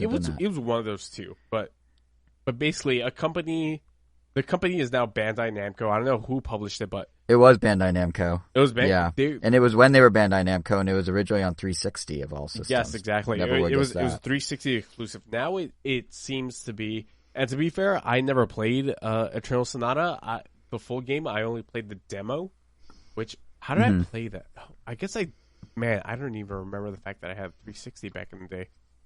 I mean, it did also come to PS3 at a later time. Okay, and then so I think maybe they did that's PS4 re-release or something. Yeah, maybe so. that's how I played. But yeah, the gameplay is more reminiscent of a Eternal Sonata / XCOM, which Eternal Sonata. I only played the demo, but the you guys know how much of a nerd I am for JRPGs and JRPG of course combat. We do. So of course we do. The combat seems fun.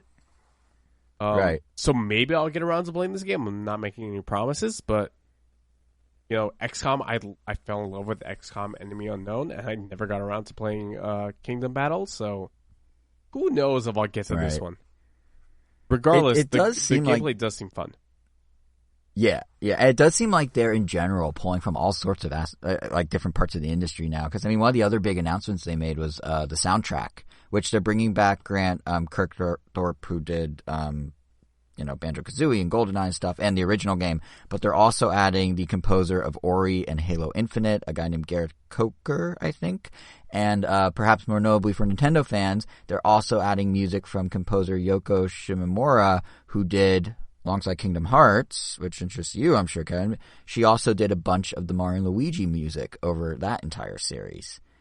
And that fact actually kind of sent me on a bit of a weird train of thought right after the showcase. That if you look at everything Ubisoft is doing with Mario and Rabbids, they're pulling from all over the industry, but it really feels like it's becoming the replacement of Mario and Luigi in a way. I mean, first of all, the names of the two series are identically structured, so you already got that going. But more seriously, any Mario RPG that isn't called Paper Mario seems to be outsourced, right? And Square Enix, handled the original Mario RPG, Alpha Dream, before they went bankrupt, took care of Mario and Luigi.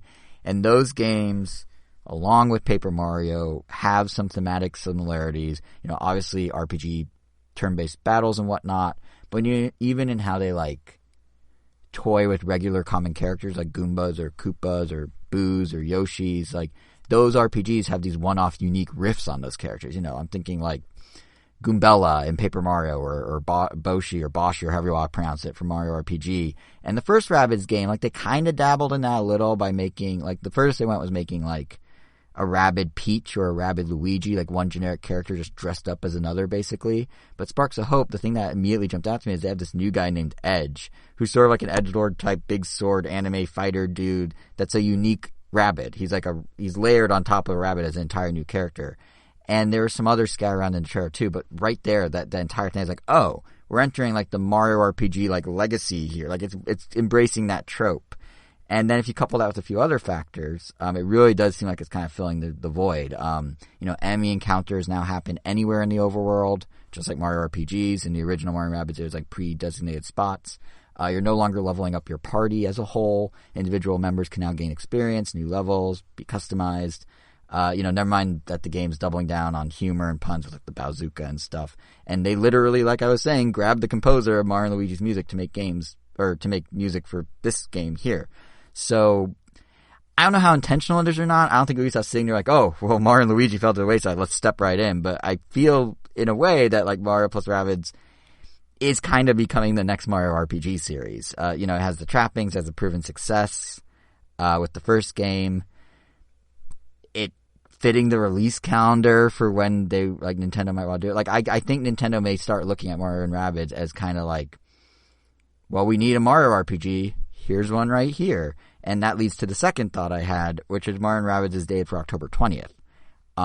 That's a prime time when Nintendo would often release one of their own traditional October games, of which there are usually two.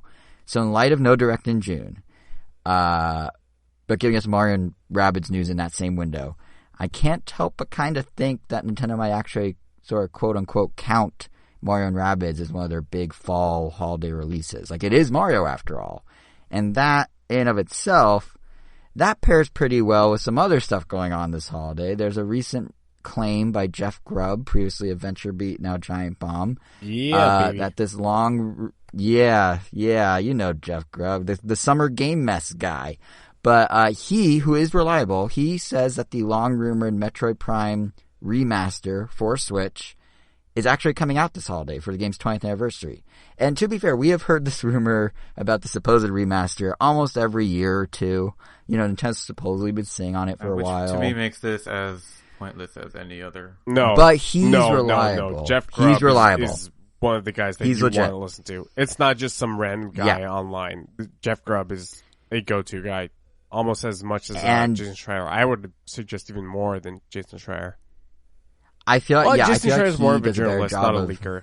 The same way that Jeff Grubb is. Jason Schreier is really good at telling about industry situations or issues or circumstances, what's going on in the studio, and Grubb's really good at just being like, by the way, this game's coming out in a month, and you're like, well, Angel, this is much more different than what was the company that did the Switch Pro stuff?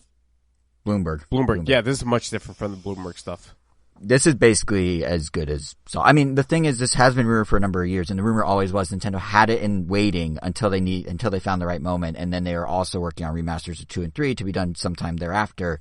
And Grubb basically this is the year. This is when it's happening, and they are doing those other two, and they're all going to have dual analog controls. They're all going to have motion controls. They're coming. I think it's not the... To me, it's not like how credible this person is. It's just that because this kind of rumor has been said every single year, like it just like can we just wait for it to be announced at this point? Like, who cares? Yeah, like, no, that's fair. I think I would say this guy's credibility is more than what we've seen from before. I'm just like generally kind of done hearing about like specifically Metroid Prime remasters or like Switch Pro thing, because like. Yeah, it's just kind of been like burned to death to the ground. Like, it'll just come out when it comes out. If it comes out this year, right? Cool. If it doesn't, cool. It will just come out eventually, or maybe not. But yeah, I'm looking forward to these games as much as the next person, because I don't want to plug in my GameCube game to play this, and I think I might actually have them on the Wii U, but I don't want to plug in the Wii U. And again, the GameCube one can't do motion control with gyro and doesn't have dual analog support, but Grubb here says this will, so it's slightly a different way to play it too. But the reason I sort of brought it up is one, it kind of makes sense this year. Typically October sees 2 games from Nintendo. Metroid Dread did well last October, so why not give the other spot this year to Metroid again? Sure, that's possible. And then going to the holidays, Nintendo then they don't have Zelda, we know that, but they have 3 of their biggest franchises, Mario, Metroid, and Pokemon, because Scarlet and Violet comes out on November 18th. Like, those are all represented in one holiday. That's pretty solid. And then December, they can always release like Bayonetta 3 during that first week of the month they like to use. It doesn't need a Black Friday timed release in the same way as the other games, because it's not as family friendly. People might buy it with gift cards after Christmas, opposed to having their parents pick it up for them, type of thing.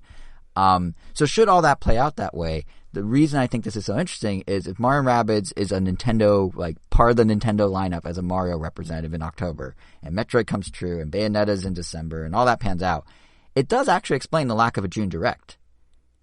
What would they be telling us in a June Direct? We know 99% of the news already. The only piece of the lineup would have been Metroid Prime Remastered, which doesn't need to be told about in June. We all are familiar with the game. They could tell us in September, hey, we're remastering a thing. It's out in 45, 90 days, whatever, 60 days, what have you. And that's fine. Like, there's no like longer lead time they need for a remaster. So that actually, in a weird backwards way, it's all just a theory. But if Mario & Rabbids is, kind of filling part of Nintendo's lineup in, and the Metroid thing is basically as good confirmed, I kind of see why they didn't do a June Direct, even if you ignore the fact that maybe it's a reset for them and stuff. Like, it makes sense that the only new thing they have the rest of the year is Metroid Prime Remastered. So that's kind of where that was coming in. But either way, like, Mario & Rabbids itself does look quite good, and this potential role it plays as part of, like, the core key, like, first-party lineup is interesting, I think. Well, we'll see where it goes. But yeah, that's why that was kind of introduced to the conversation, Angel. And also, like, I feel like we've never actually name-dropped Jeff Grubb, and he deserves a shout-out because he knows his stuff, as Kevin was saying. But while we're on the topic... What was that? No, I just said part of the problem, but yeah. Oh. But while we're on the topic, I guess, of marquee characters and franchises, I mentioned there's like a couple buckets the news falls into. So I thought it was interesting just how many mascots popped up in this showcase. I mean, it was straight up like a Smash Bros. Reunion between Mario, Sonic, Pac-Man, you already mentioned Mega Man, Angel, Bomberman. Anything on this list jump out at you as, like, I want to play one of these?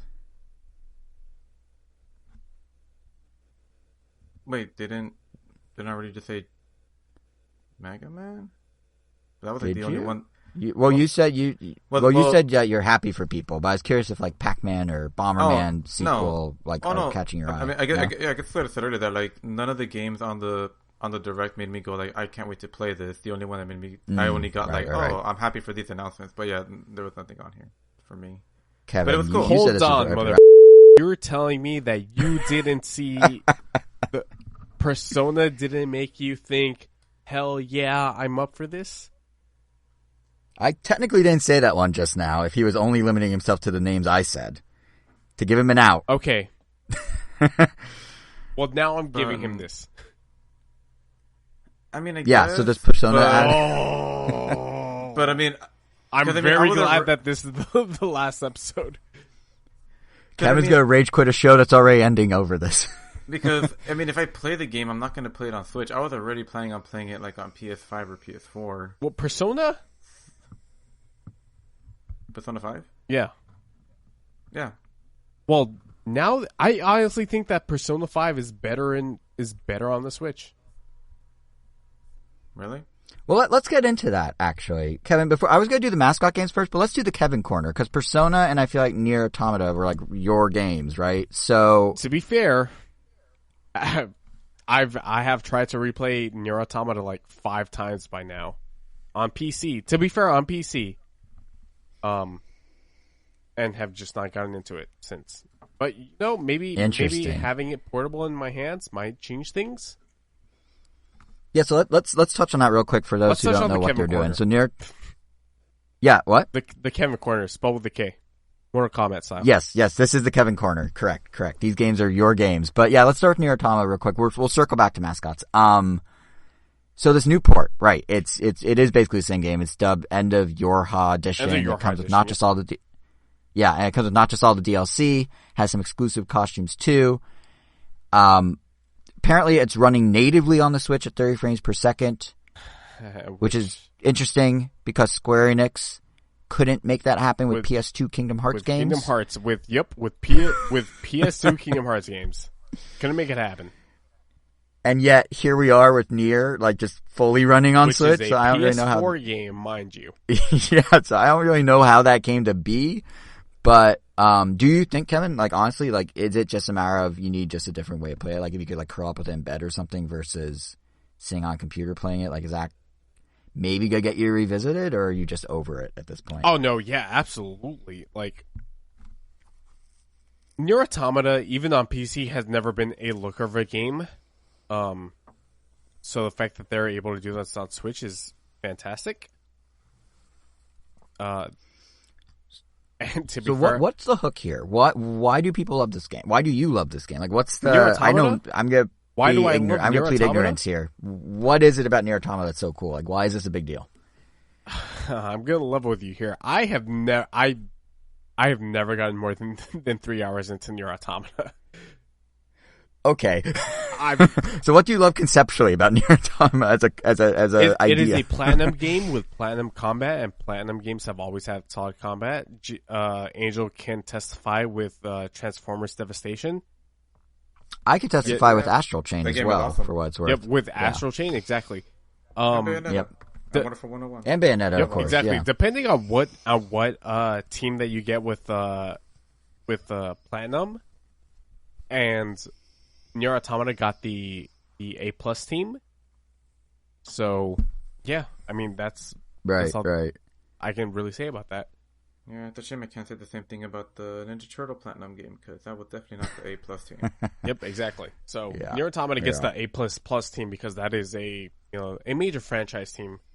And from the 3 hours that I played on PC, what have you, combat's very, very solid. I just, now having it in handheld mode, it seems like it is a very doable option. If Nintendo were smart in how they co-market this thing, there are over 1 million copies of Astral Chain out there, And I don't know. I didn't even know, and I stay on top of this stuff, that, like, Nier, Automata, and Astral Chain are the same development house. Like, there's an opportunity there. They're not going to make an Astral Chain sequel, but they could definitely sell this to those people. Like, I'm surprised, or I'd be surprised if they don't do some sort of targeting of that audience. I don't know how they would necessarily do that, but it does seem like it makes sense based on what you're saying. And now that explains why it's coming to Switch specifically, too. So that all checks out. But yeah, so that was number one, which I guess is less, it's up your alley, but not as deeply vested in your life. But Persona, you brought it up, Kevin. Persona on Switch. Why do you think Persona 5 Royals on Switch is going to be like the best way to play it? Because you were just saying that, right? Persona, oh man, do I really want to get into this? Persona, yes, you do. It's the final chance. So, yeah, true. It's the final episode. Why is it the best on Switch? So, the way that the game, mechanically, the way that it's set up, where, like, you are a high school student going day by day in your regular life, a day in Persona doesn't take more than, like, I don't know, 10 minutes. And so being able to spend 10 minutes as a teenager going to school is, you know, and the Switch is, I'm sorry, I'm drunk.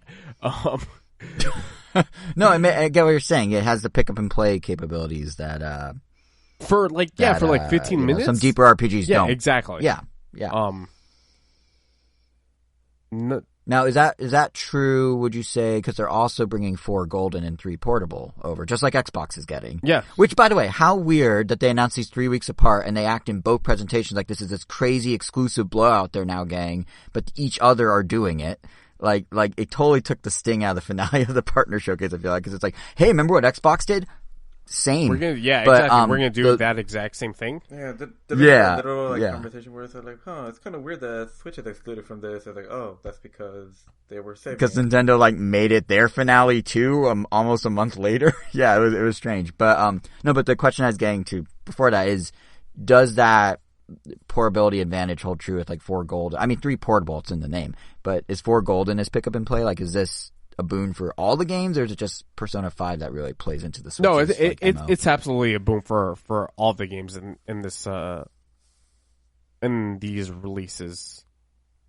I don't know. They're very much you can spend 10 minutes on this you can spend 10 minutes with this game. You can spend an hour in this game. You're still going to be progressing a whole lot in these RPGs. Right. Yeah. Right. So that's why the portability. That's why the portability is very not crucial to this game, but it works in the favor of this game. Yeah. Yeah. And that explains maybe why Nintendo still is we're gonna end with the big bang of Persona, even though it's on the other guys. We have the way to play it. That maybe explains. Maybe it wasn't cross company marketing coordinators getting their wires crossed about who's getting the big blowout, but maybe it was Nintendo sees it as still being a Switch advantage to have it like that. I don't know. There was little side note about Persona before we go back to the Direct Mini. There was news the other day. IGN exclusively reported that Sega is actively exploring turning Atlus properties, including Persona, into movies or TV shows. Would you be into that, Kev? I mean, you're the Persona guy. Is that something you'd want to see? I don't know whose idea is it to make Persona into a live action series. That person deserves. Well, they never said fired. Live action. To be fair, they just said movie or TV series. They just mean an adaptation. It could be anime. I don't know. I don't think they specified a format. No. They just said... I'm sorry. Whoever thought of that, jail. To jail right now. Jail. What is the crime they're being charged with? Just to be bad sure ideas. Here? Oh, okay. Yeah, that's a legit thing. Yep.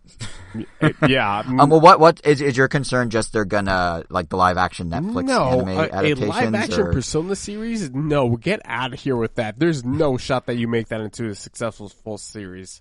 No shot. I'm still not 100% sure they said it would be live action. I think they just said they're exploring all the toss. Are you sure? So if it was, maybe I'm wrong. Let's say it's not live action anime. They're more into it. They've already done a Persona anime. Then it probably is live action then. So, yeah, or they just want to make it. No, Persona only works as an RPG in my mind. Like, there's Well, they're only in the exploratory phase, so maybe it will never materialize. maybe. For your sanity. I don't know.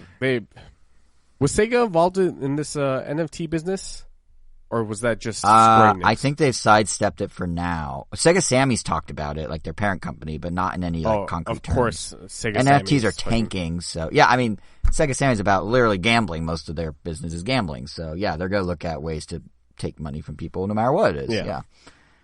But yeah, well, anyway, so that was the Kevin corner, I guess. Kevin corner with a K. But to circle, Kevin corner with a K. But to circle back to the mascot stuff, I wanted to say one game I was actually quite excited for that they announced is Pac-Man World Re-Pac. I mean, I don't quite get the name Re-Pac, like I guess repackaged. Yeah, it's either like repackaged or it's a poorly thought out pun of remastered or remake or something like that. But like at that point, why not just do like Pac-Man World Return of the Pac or something like that? Come on, guys. Or just repacked, right? Repacked, even the ED or an apostrophe D would have made a difference. It's just Re-Pac. Like, it's not like you're calling something like, you don't call it, Metroid Prime Remaster. It's Metroid Prime Remastered, past tense. So yeah, Kevin, I think you're on something. Just throw an apostrophe D on there and it's a great name. But that aside, the reason I'm excited for it, I don't know if I ever told you guys on the podcast or in life how much I liked Pac-Man World 2 on the GameCube. But it was one of those games I rented a ton and never actually bought. But man, like on paper, a platformer starring Pac-Man sounds like it would be ho-hum. But I just had a ton of fun with the game. I even got to the final boss, which is like a rarity for me over multiple rentals and stuff. But yeah, the gameplay itself, like honestly, pretty straightforward platforming fare. You get new abilities added for each world you explore. Like in Pac-Man World 2, there's like ice skating and stuff. But they broke up the levels a bit with little sections where you actually do kind of like collect pellets and dodge ghosts in a grid-like fashion. So there's like little nods to classic Pac-Man in there. But what's exciting about Re-Pac, or Return of the Pac as I'll call it, for me is that I only ever played Pac-Man World 2. The original world was a PS1 exclusive. I never got to experience the game. The N64 had something like Miss Pac-Man Maze Madness, which was not the same thing. It was just like a tilted 3D perspective on like Pac-Man mazes. But like Pac-Man World 1 never made it on Nintendo platforms. So I can only assume it was of equal quality to the sequel that I did get to play. And given how much I like the sequel, having the original now come to Switch and have it be only $30, like that's a very enticing proposition to me. I mean, I actually already pre-ordered the game, which for a third-party release, I don't usually pre-order them that far out, let alone at all. So the fact that like day and date with its announcement, I was already pre-ordering it. Yeah. I think I'm very excited for that come late August. I'm also I was more, I guess, surprised than excited, but I think, I did not expect to see Super Bomberman R2 to show up at the presentation. Yeah, that one was a funny one. Right? Yeah, never mind that, like, they're like, hey, we're going to focus on 2022 games now. Check out this 2023 release, Bomberman. But, yeah, the thing that struck me as weird about it was not because, like, Bomberman R doesn't deserve a sequel. I thought it was a solid launch title on Switch. But, more so because it kind of just got a sort of sequel. Bomberman R Online, that free-to-play game as service thing that Konami just tried. And then just announced 3 weeks ago that they're shutting down in December. And here's my thinking here. Obviously, I prefer a fully featured game that you can get in one go, one purchase, which R2 looks to be. It has that new castle mode they showed in the Direct, which is pretty cool. It's like you're fighting asymmetric battles, 15-on-1. There's one person defending by laying traps around the map, and then there's the other 15 trying to play offense and blow everything up.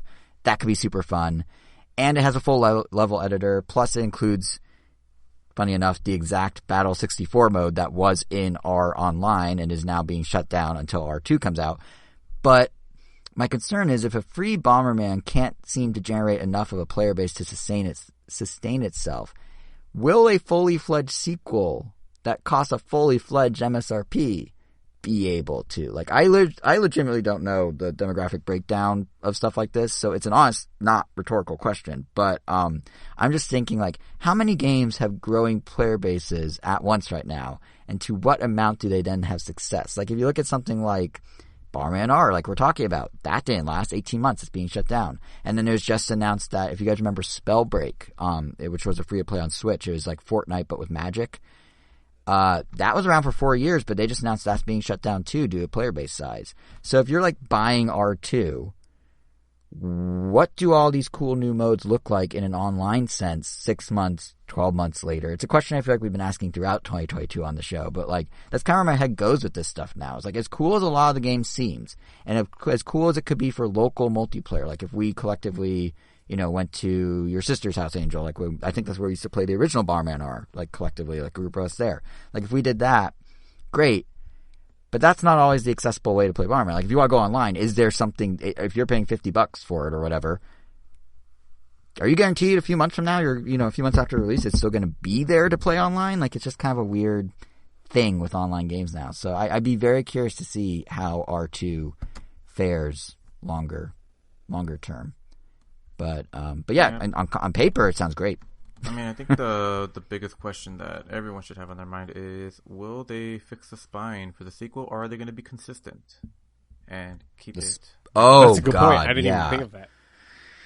Yeah, talk about taking it back to some other conversations on the podcast. That was our first, I think, Quarantine Chronicle episode where we talked about how Bomberman and a few other games just ruin game libraries when you put them on a shelf, right? Like that spine is the worst. The only game on Switch that I'm aware of that doesn't use plain text but actually puts its logo on the spine. What a disaster. Yeah. What a disaster. But, I was saying that like Bomberman sounds great on paper, but then, who knows what will actually be. On the flip side, I'm not saying I'm into Sonic Frontiers, but everything we saw early on looked not great, and then Nintendo in the Direct was kind of like, there's these cyberspace stages, which are basically like, more, traditional 3D Sonic, run around, do quick twitchy reflex stuff. And I was like, oh, okay. Like, I'm not necessarily for Frontiers, but that, Sega really didn't lead with the best foot forward there. That looks potentially like it has promise. I don't know. How do you guys feel about it? I wasn't really turned off by anything that was shown for Sonic Frontier up to this point. So, like, the only thing that was kind of like a sticking point, if anything, was just like the visual mishmash of Sonic and the environment. But otherwise, like, I was already like in for the ride. Like, I was already looking forward to playing it. And yeah, the tradition of these like cyberspace levels like definitely makes it feel like, oh, looks really cool. Like those 2 levels shown. You obviously get there's Green Zone again in some way, shape, or form, because you're always gonna get that now. That's like that's their Street Fighter 2. But yeah, this other level that they showed just looked really nutty. And yeah, I'm just really looking forward to checking more out of the game. Or just whenever it comes out. But yeah, I was already on board. Just keep my seat warm, basically. Yeah, apparently, to your point about like they always have like a green zone and stuff, like Green Hill Zone and stuff. Apparently, this is not a single open world game, as we have all been told and thought. They're trying to make the argument that the area that they were showing all June was actually... I know where you're going with this. The world map, open zone, shenanigan thing. It's not an open world game. It's an open zone game. Get out of here. Game. You know exactly what we mean by this is an open world game. You know what drove me crazy about that? So the article I was reading where they were saying this was quoting the producer as trying to draw a parallel to Mario 3's overworld. Which, like, no. Like, I don't know. Like, he's like, oh, well, it's this open space. It's this open zone. And you use it to access these cyberspace areas. And you use it to access these puzzle rooms and stuff like that. And I'm saying, like, that's not Mario 3. That's literally Breath of the Wild. You're in an open area, big open world. And then, you enter the different shrines and do puzzles. How is this different? But I did see there's a reference that apparently there are multiple ones of these open zones. It's not just one there. I couldn't find it again, but I saw a reference where there's going to be different ones with different themes and stuff. So it almost seems like they just present it so poorly, but it almost seems like they maybe are just blowing out like the idea of like Mario Odyssey Kingdoms or something into like even bigger than that. But I don't know. I think the underlying issue goes back to what we were saying when we last talked about the game, which is there's just a messaging issue here. Like, Sega is leading with like the worst foot forward and then trying to backpedal. And even in the Direct, like that looked more promising than anything we saw the entire month prior. Like how are they botching this so much? But I guess we'll see, if it's open zone or open world or Mario 3 somehow. But yeah, the cyberspace to me, actually look kind of promising. So time will tell. But yeah, were there any other games you guys wanted to shout out or mention from the partner showcase? I got two little ones, the indie ones, but was there anything you already called out? Battle Network. Yeah, I mean, kind of on the same lines of Battle Network. Like, I was just happy to see Portal and Portal 2 on Switch. Shadow drop at that. Like, I already beat both of them multiple times, so I'm not exactly like looking to play them again. But I am happy that they're just more accessible because they're really awesome. And Portal 2 especially, like, the single player campaign just kind of keeps going and going, and it just gets better and better. I don't know. I love that game. And the co-op as well, which is also very, very beefy. So, oh yeah, the co-op in Portal 2 is amazing. It's way better than it has any right to be. That's a really good way of putting it. Yeah. It also, by the way, fully supports online on Switch, and from what I was seeing on Twitter, people are saying it runs incredibly well on Switch. I mean, it's not a graphically intense game, but it's a solid port. Is what I mean. The way I see it, that game is not very graphically demanding, so yeah, it's gonna run. It should run good on Switch. Right. Kevin, were there any games from the showcase you wanted to shout out that we haven't mentioned? I know we did your corner with a K, but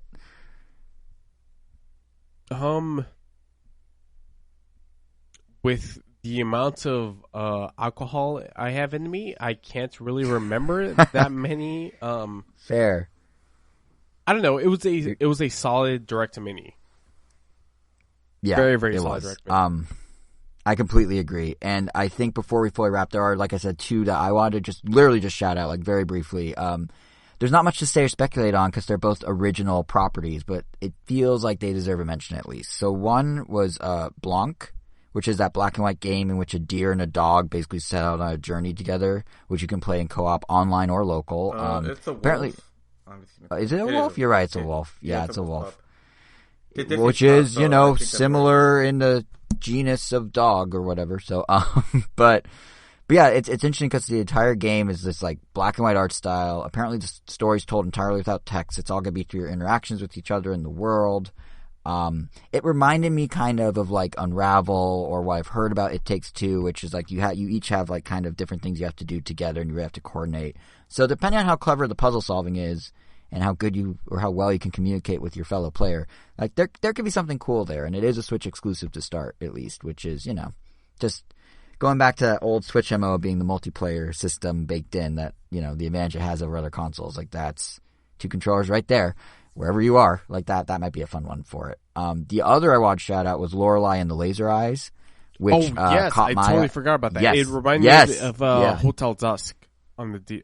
It's like Hotel Dusk crossed with like, yes, that was on the 3DS. It's like Hotel Dusk crossed with. It sounds like gameplay wise a little Professor Layton, but yes, it definitely. Yeah, I totally forgot about that. Yes, Lorelei and the Laser Eyes looked awesome. Yeah, and like originally I was just like, oh, these are really like kind of unique character designs, and it has this kind of cool art style where it's like a lot of like dark, moody, like black with like white, and then there's like these streaks of like pink and red accents in the art.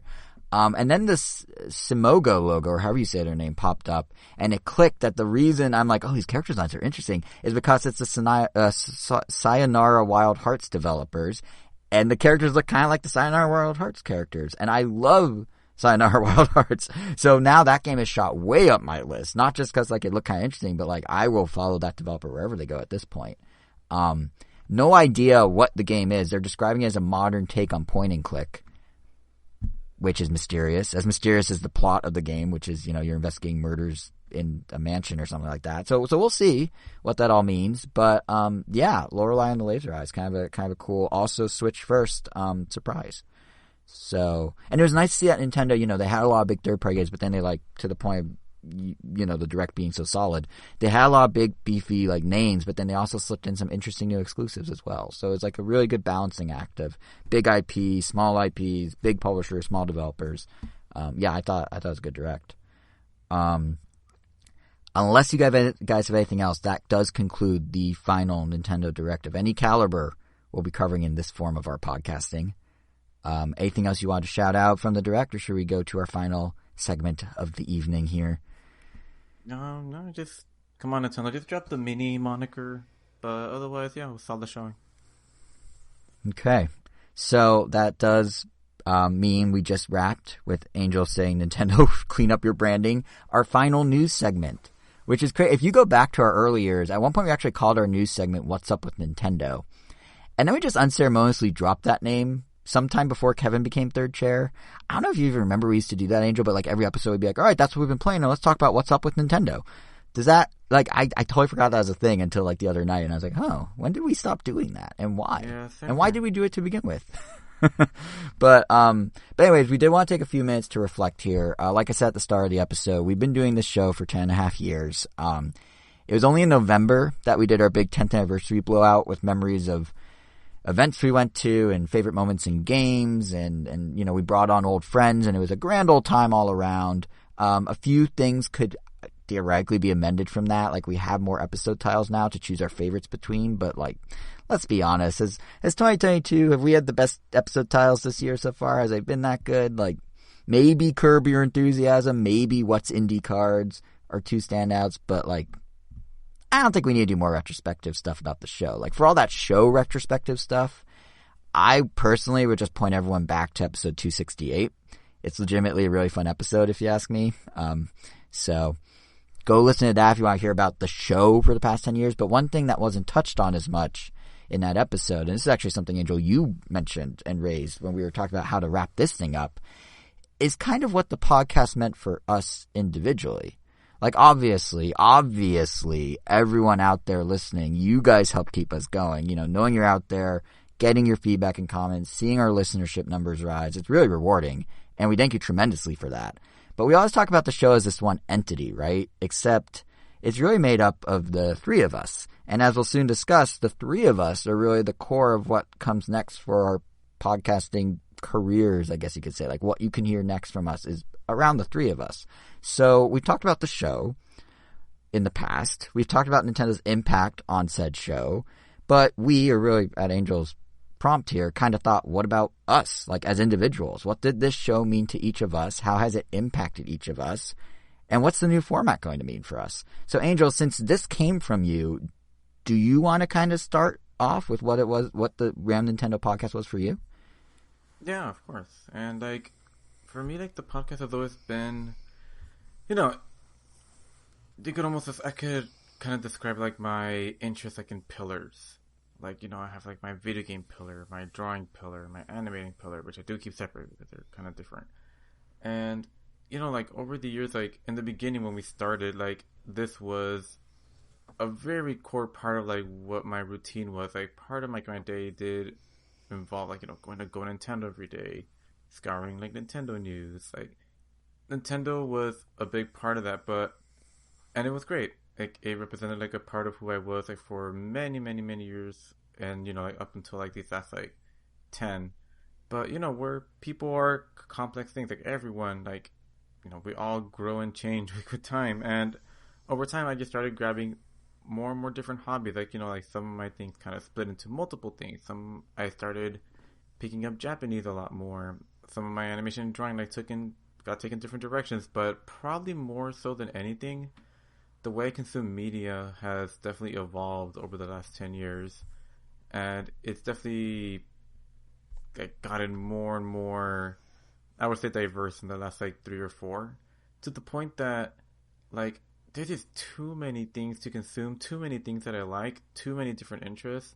Especially and I could even like break it down for like in just the video game space, because, yeah, I started to consume more different types of TV shows, different types of movies. But even just in game space, like, yeah, like I built a PC in the last like 2 years. I like started playing more like games on, you know, obviously on PC, on other consoles. And suddenly, like, it wasn't just about Nintendo as much. Like, now my daily routine isn't even really looking so much at the news, but just like a couple games like that I'm looking forward to playing on different consoles, or just even diving into the backlog, because God knows like everyone's backlog is incredibly big. And kind of with that, it's like the podcast has always been like a nice place to, you know, reflect and like discuss all those things about Nintendo. But yeah, like, and as you've definitely noticed, like, I've had a couple less things to say about certain Nintendo things, because I've just started like diversifying those things a lot more, and I'll have more things to say about other things in addition, what can you say about Nintendo? I think today I had a lot to say about like those first two games, especially like, Capcom Fighting. But yeah, it's like a pillar that's been nice and strong that we're obviously still going to keep there. It's just going to, evolve with me and evolve with us. It's supporting a bigger structure alongside other pillars. It sounds like is what you're saying. Exactly. Yeah, it's just evolving with the times, and it's just always been a nice, like, not just a pillar, like, to express, like, this major part of, like, my personality and my interests, but also just, like, an awesome way to keep us three connected. Because this is something that, just meant a lot to me, like, honestly, more importantly, because of that part, that aspect. Just giving us, like, a consistent avenue to just chat with each other and, like, have, like, random conversations. And honestly, like, and I know it literally just off the top of my head, and it just so happens to, which kind of proves my point, like, not be from a random Nintendo thing, but, like, stuff like random, like, jump to buck ratio. Or maybe something from random Nintendo, which it's not even Nintendo related, but when we were talking about, like, why time zones shouldn't be a thing. Which was discussed in a random Nintendo episode, but isn't. Which I'm not done with, by the way. Nintendo. Yeah, that really should change. Yeah, we're. You know what's funny is we're going back to this conversation. Yeah, for folks who that will be in our debut of our new show, but yeah, for folks who obviously aren't with us in real life, we have brought this up amongst ourselves, hanging out together, like as recent as a week ago. We were like out at like a Hulu event. And we were sitting there discussing time zones. So this is a recurring bit now. I wouldn't even call it that. It's not even a bit. It's just a lifestyle. It's not a bit. It's a real thing. It's a real thing. Yeah. Yeah. But yeah. Yeah, sorry, Angel. Were there I feel like love you guys. Love the show. Love all you listeners. Like, it's always like, it's always humbling. It's always like, it means a lot when like we like read your comments or it's like it's great. Thank y'all. Yeah, that's all I got. It's pretty good what you got. How about you, Kevin? What was the show? Because you, to be fair, were sort of not a latecomer, but you were the third chair, a guest originally that kind of came and went, and then you solidified it. So what has this meant to you, both as a listener originally and now kind of being on the microphone end? It's very strange for me. You guys had this podcast for many, many a year. And I remember getting the text from Angel saying, "Hey, would you like to be a third chair?" Mm-hmm. And I'm a podcast guy. I've been listening to podcasts since high school, which, oh God, high school was almost over 10 years ago for me now. And you're younger than us, and which I'm means, younger oh than God. You guys, but yeah, college but is over 10 years. Oh my God. I know. Oh God. It's been so long for me, and I've been listening to podcasts, and I've always been like, yeah, I would join a podcast if I want to. I'd be on a podcast with a couple of friends if they wanted to. And I remember getting that text from Angel saying like, "Hey, would you like to be a third chair?" And I weighed the pros and cons. Like, you guys had been doing this for so long, and I was very, very grateful that you guys allowed me to be the third chair. And, it's been, I don't even remember how long it's been since I've been third chair, but you guys allowing me to be a part of your podcast was very, very, I love you too, and you guys bringing me in was... it was very, very emotional for me that you allowed me to come on to this thing that you guys had established by yourselves, and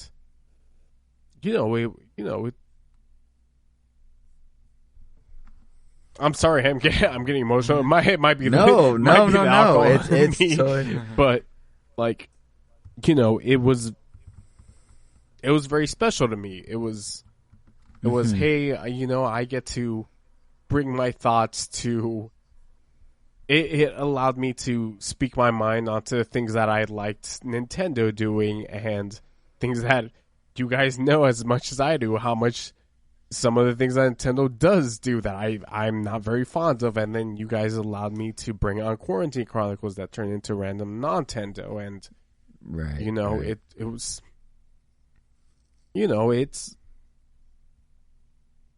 I don't know how to explain it, but it's like very, very special to me. It's I'm very glad that you guys allow me to have a voice, and No, it's just nice, I guess. The same way that Keanu Reeves put it when he was talking about NFTs. I know this is very deep in the weeds. It's just nice to have something nice, you know? I know exactly what you're talking about. So. But yeah, no, we were so happy to have you join. Like, I think in all honesty, and we've said this to you off mic, so to speak, but like to put it on record, like there was a shift in our dynamic. And I think it was definitely for the better. You added a little spiciness because you had some hot takes that we would, you would get passionate about things in ways that, like, I can ramble about sales numbers, but you would get like passionate about certain things in such ways that really was not just a very well articulated point, but really fun to listen to and be part of the conversation of. So I think you made the podcast way better than what Angel and I could do on our own. And that, Angel, obviously we've been doing this for a decade, and I've been extremely happy with how that's been going with us. So like, for Kevin to come in and be able to mix it up in that positive of a way was like super cool. Yeah. And it's just a chance to hang out on a regular basis with the three of us. Cause, Angel and I were doing it, but to be able to bring you in the fold and like, we become closer friends to it. It's just really cool. Yeah, it's a cool opportunity that came along. I'm glad that you agreed to join us and take that opportunity for yourself. Yeah. Yeah, absolutely. And I definitely reflect that sentiment. I'm like honored that like I was super happy that you like were down to do it, and it's like undoubtedly like the best thing that could have happened to the podcast. So thank you. Yep. Thank you. Yeah. I mean, you also kind of saved it because not to get too much into it, but. Yeah, who knows if we would have gone like another 5 years or however long we did like without Kevin. I mean, who knows what would happen at that point. It's true because that it was sort of a shot of adrenaline, like a need, like when you like do a shot of adrenaline in someone's arm or something. So yeah, I guess is it my turn? I guess it's my turn. It's absolutely your turn. Go ahead. So this may get a little long. Because, for me, Random Town is a bit more history. As any long-time listener has heard me say, I do have more to Random Town is more than just the podcast itself. In one form or another, it has existed since the early 2000s, before I was even in high school, if we're talking about being old. So it's very, for lack of a better way to put this, Ram Nintendo is like a thing, is very core to me, to like how I see myself, my identity, kind of my self-worth. Like having this Nintendo outlet, having this place where I can geek out about a company I love, the games I love, the financial reports I seem to love, with, friends I love having these conversations with and hanging out with and spending time with. Like having that outlet has been something I've in one capacity or another had for over half my life. And the people I got to hang out, gush with have kind of changed. A little too, like we had like volunteer staff at one point. You guys are definitely, no offense to my volunteer staff, you guys are definitely best of the bunch. But like not having that sort of independent entrepreneurial thing I can point to as something I do, and not having it be about something I'm so passionately into, like I feel like I'd be missing a piece of me. Like that's how crucial it's been in my life for so long, and that's what I meant by it kind of being part of my self-worth. And the podcast was definitely like the best form of this to date. I can't stress that enough. It was the longest running for a reason. There's a reason you guys and I were able to do this for now 10.5 years. But if I look back at Ram Nintendo was done for like me personally through all this, it kind of served not just as a place for me to be like a Nintendo nerd, but it kind of like honestly sort of shaped my entire life trajectory.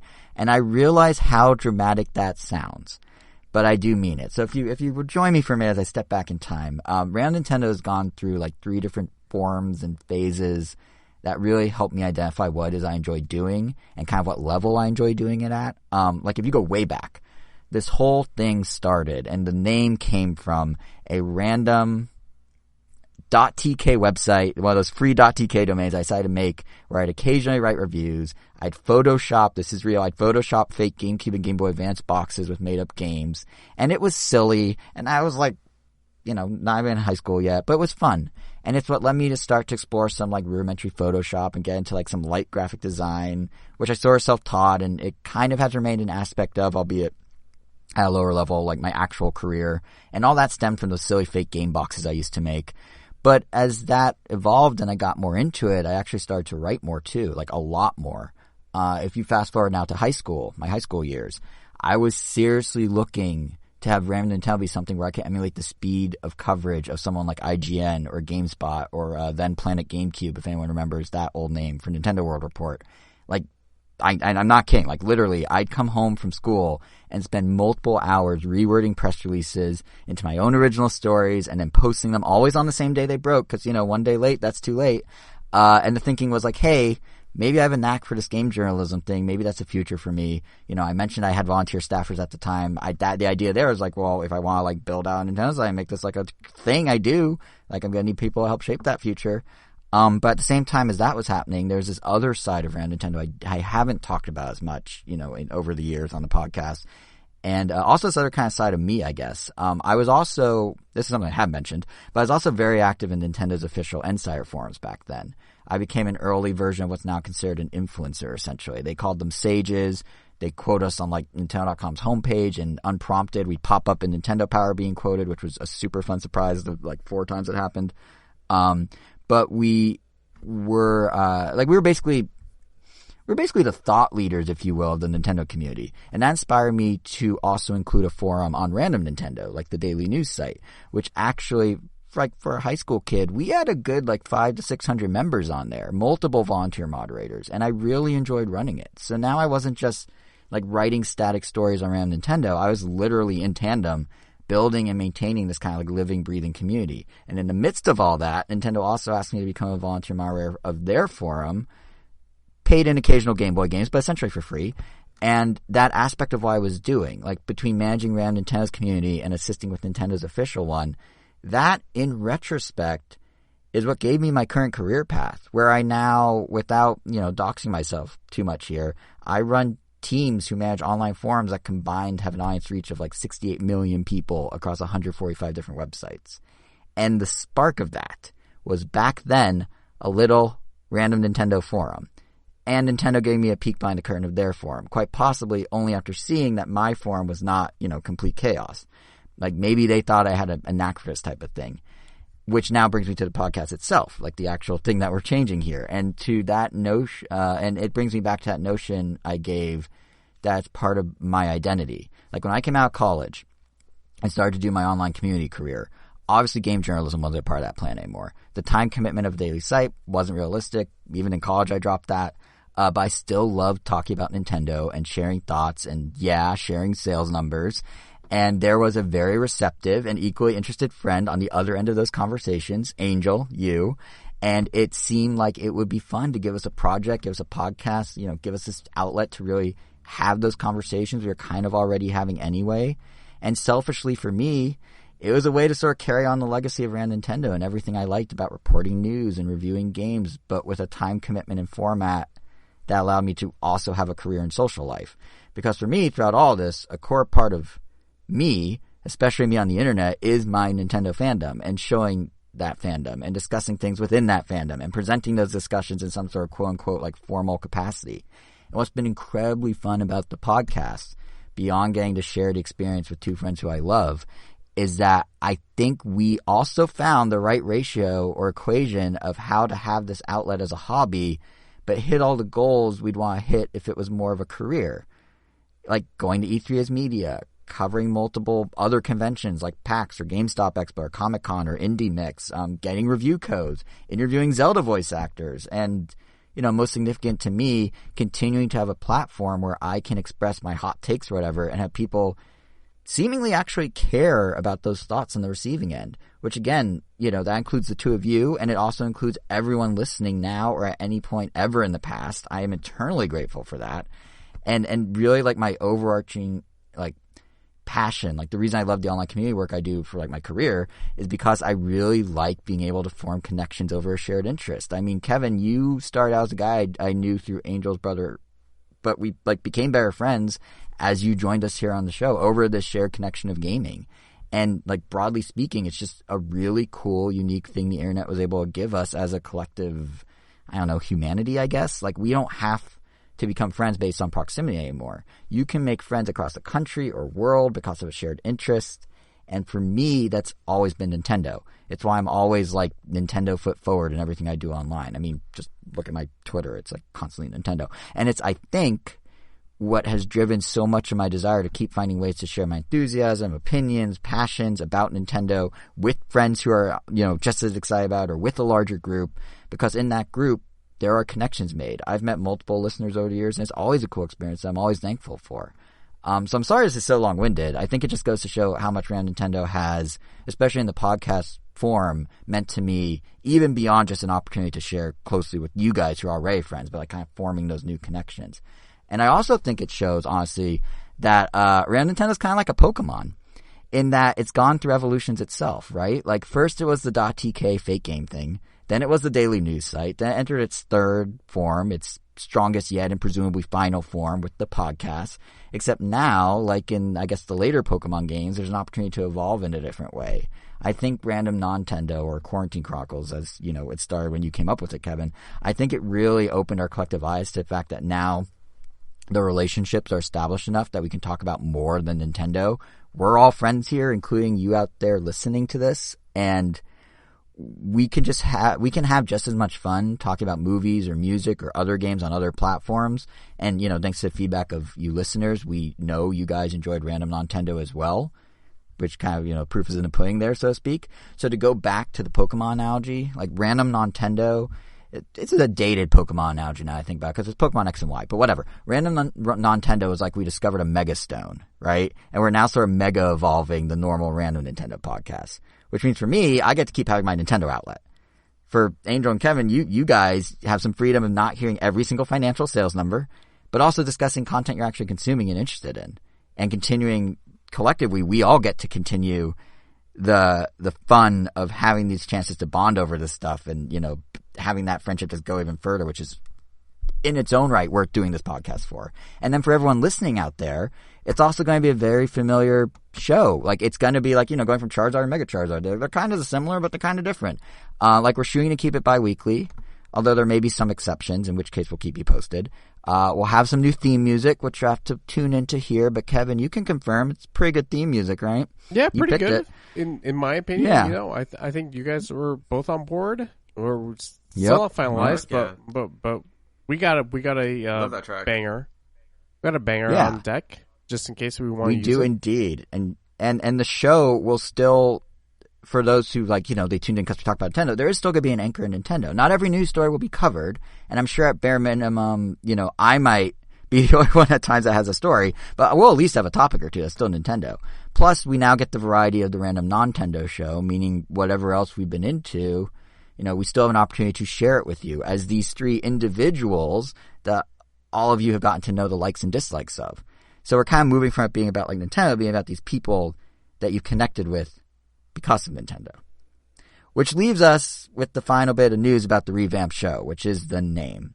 Actually, two things. Before I get to the name, I do want to say, I kind of like sore set throughout, but I do want to just bluntly say thank you to you two, Kevin, Angel, Kevin, for being there every step of the way, you know, going through the times when maybe it was me that wanted to talk about things more than you, giving me the chance to be able to do so, and helping really make the show what it was and as hopefully great as people found it to be. You know, hopefully they found it to be great is what I'm trying to say, but I thought it was great. I appreciate everything you guys have done these past 10.5 years. I'm very excited to go into this next step with you guys. Which does leave us with the final bit of news, like I was starting to say, which is the show needs a name. And what do you do with a show that has random in the name already, but the entire premise going forward is going to be more random in its topics than before? Well, you can't do Random Nintendo, but you can make it Randomer Nintendo. The new show, Randomer Nintendo, will show up right when you expect, every other Sunday, just like the current shows did. First one drops July 17th, so literally our usual schedule. And you can find it right where you expect it. It'll be on the exact same Random Nintendo feed you know and love on every podcast app under the sun, be it, you know, Apple Podcasts, Google Podcasts, Spotify, Stitcher, TuneIn, iHeartRadio, Amazon Music, Pandora, our YouTube channel, RandomNintendo.com. You can still follow us on Twitter at Random Nintendo. That's not changing either. And we're individually on Twitter still. I'm JSR7, Angel's Wero, WERRO_O, Kevin is KVN Gomi. What if we just decided to change our Twitter usernames to just like... That'd be funny. You know, that's a good point. I didn't check with you if changing the podcast means changing your personal Twitter handle. Maybe. But yeah, so all that's going to be the same, guys, is what I'm trying to say, like to the listeners out there. Like, that's all. You're still going to find us the same way. You're still going to hear us the same way. Hopefully you still feel that connection to us the same way, the connection that I feel we built with you, the listeners, and even stronger between ourselves as hosts Like, we're just taking that to the next step. We're evolving. That's literally all this is. That's why it's like an ER at the end of random and not something totally different. It's just the next step in what this connection we've all built together can lead to, if you will. I don't know if you guys have anything else you want to add before we really wrap it here. But that's where my head's at. Thanks for everything to both of you and to our listeners. Yeah. Love you guys. Can't wait to keep doing this with you guys. You know, we're going on to a new era. Can't wait to I guess be on this ride with you guys. Incredibly thankful. Let's get it. So with that, you know, we have this soundbite we use from time to time. The kind soul that is Charles Martinet years ago recorded a soundbite as Mario, and we've used it sparingly, but if our show name is soon Randomer Nintendo, even though the broader Random Nintendo name isn't going anywhere, we can't really use it as much if the show is Randomer Nintendo. So one last time, for old time's sake, Mario, you, the real you, not the Chris Pratt you, have the final word. To all my friends at Random Nintendo, you guys are number one.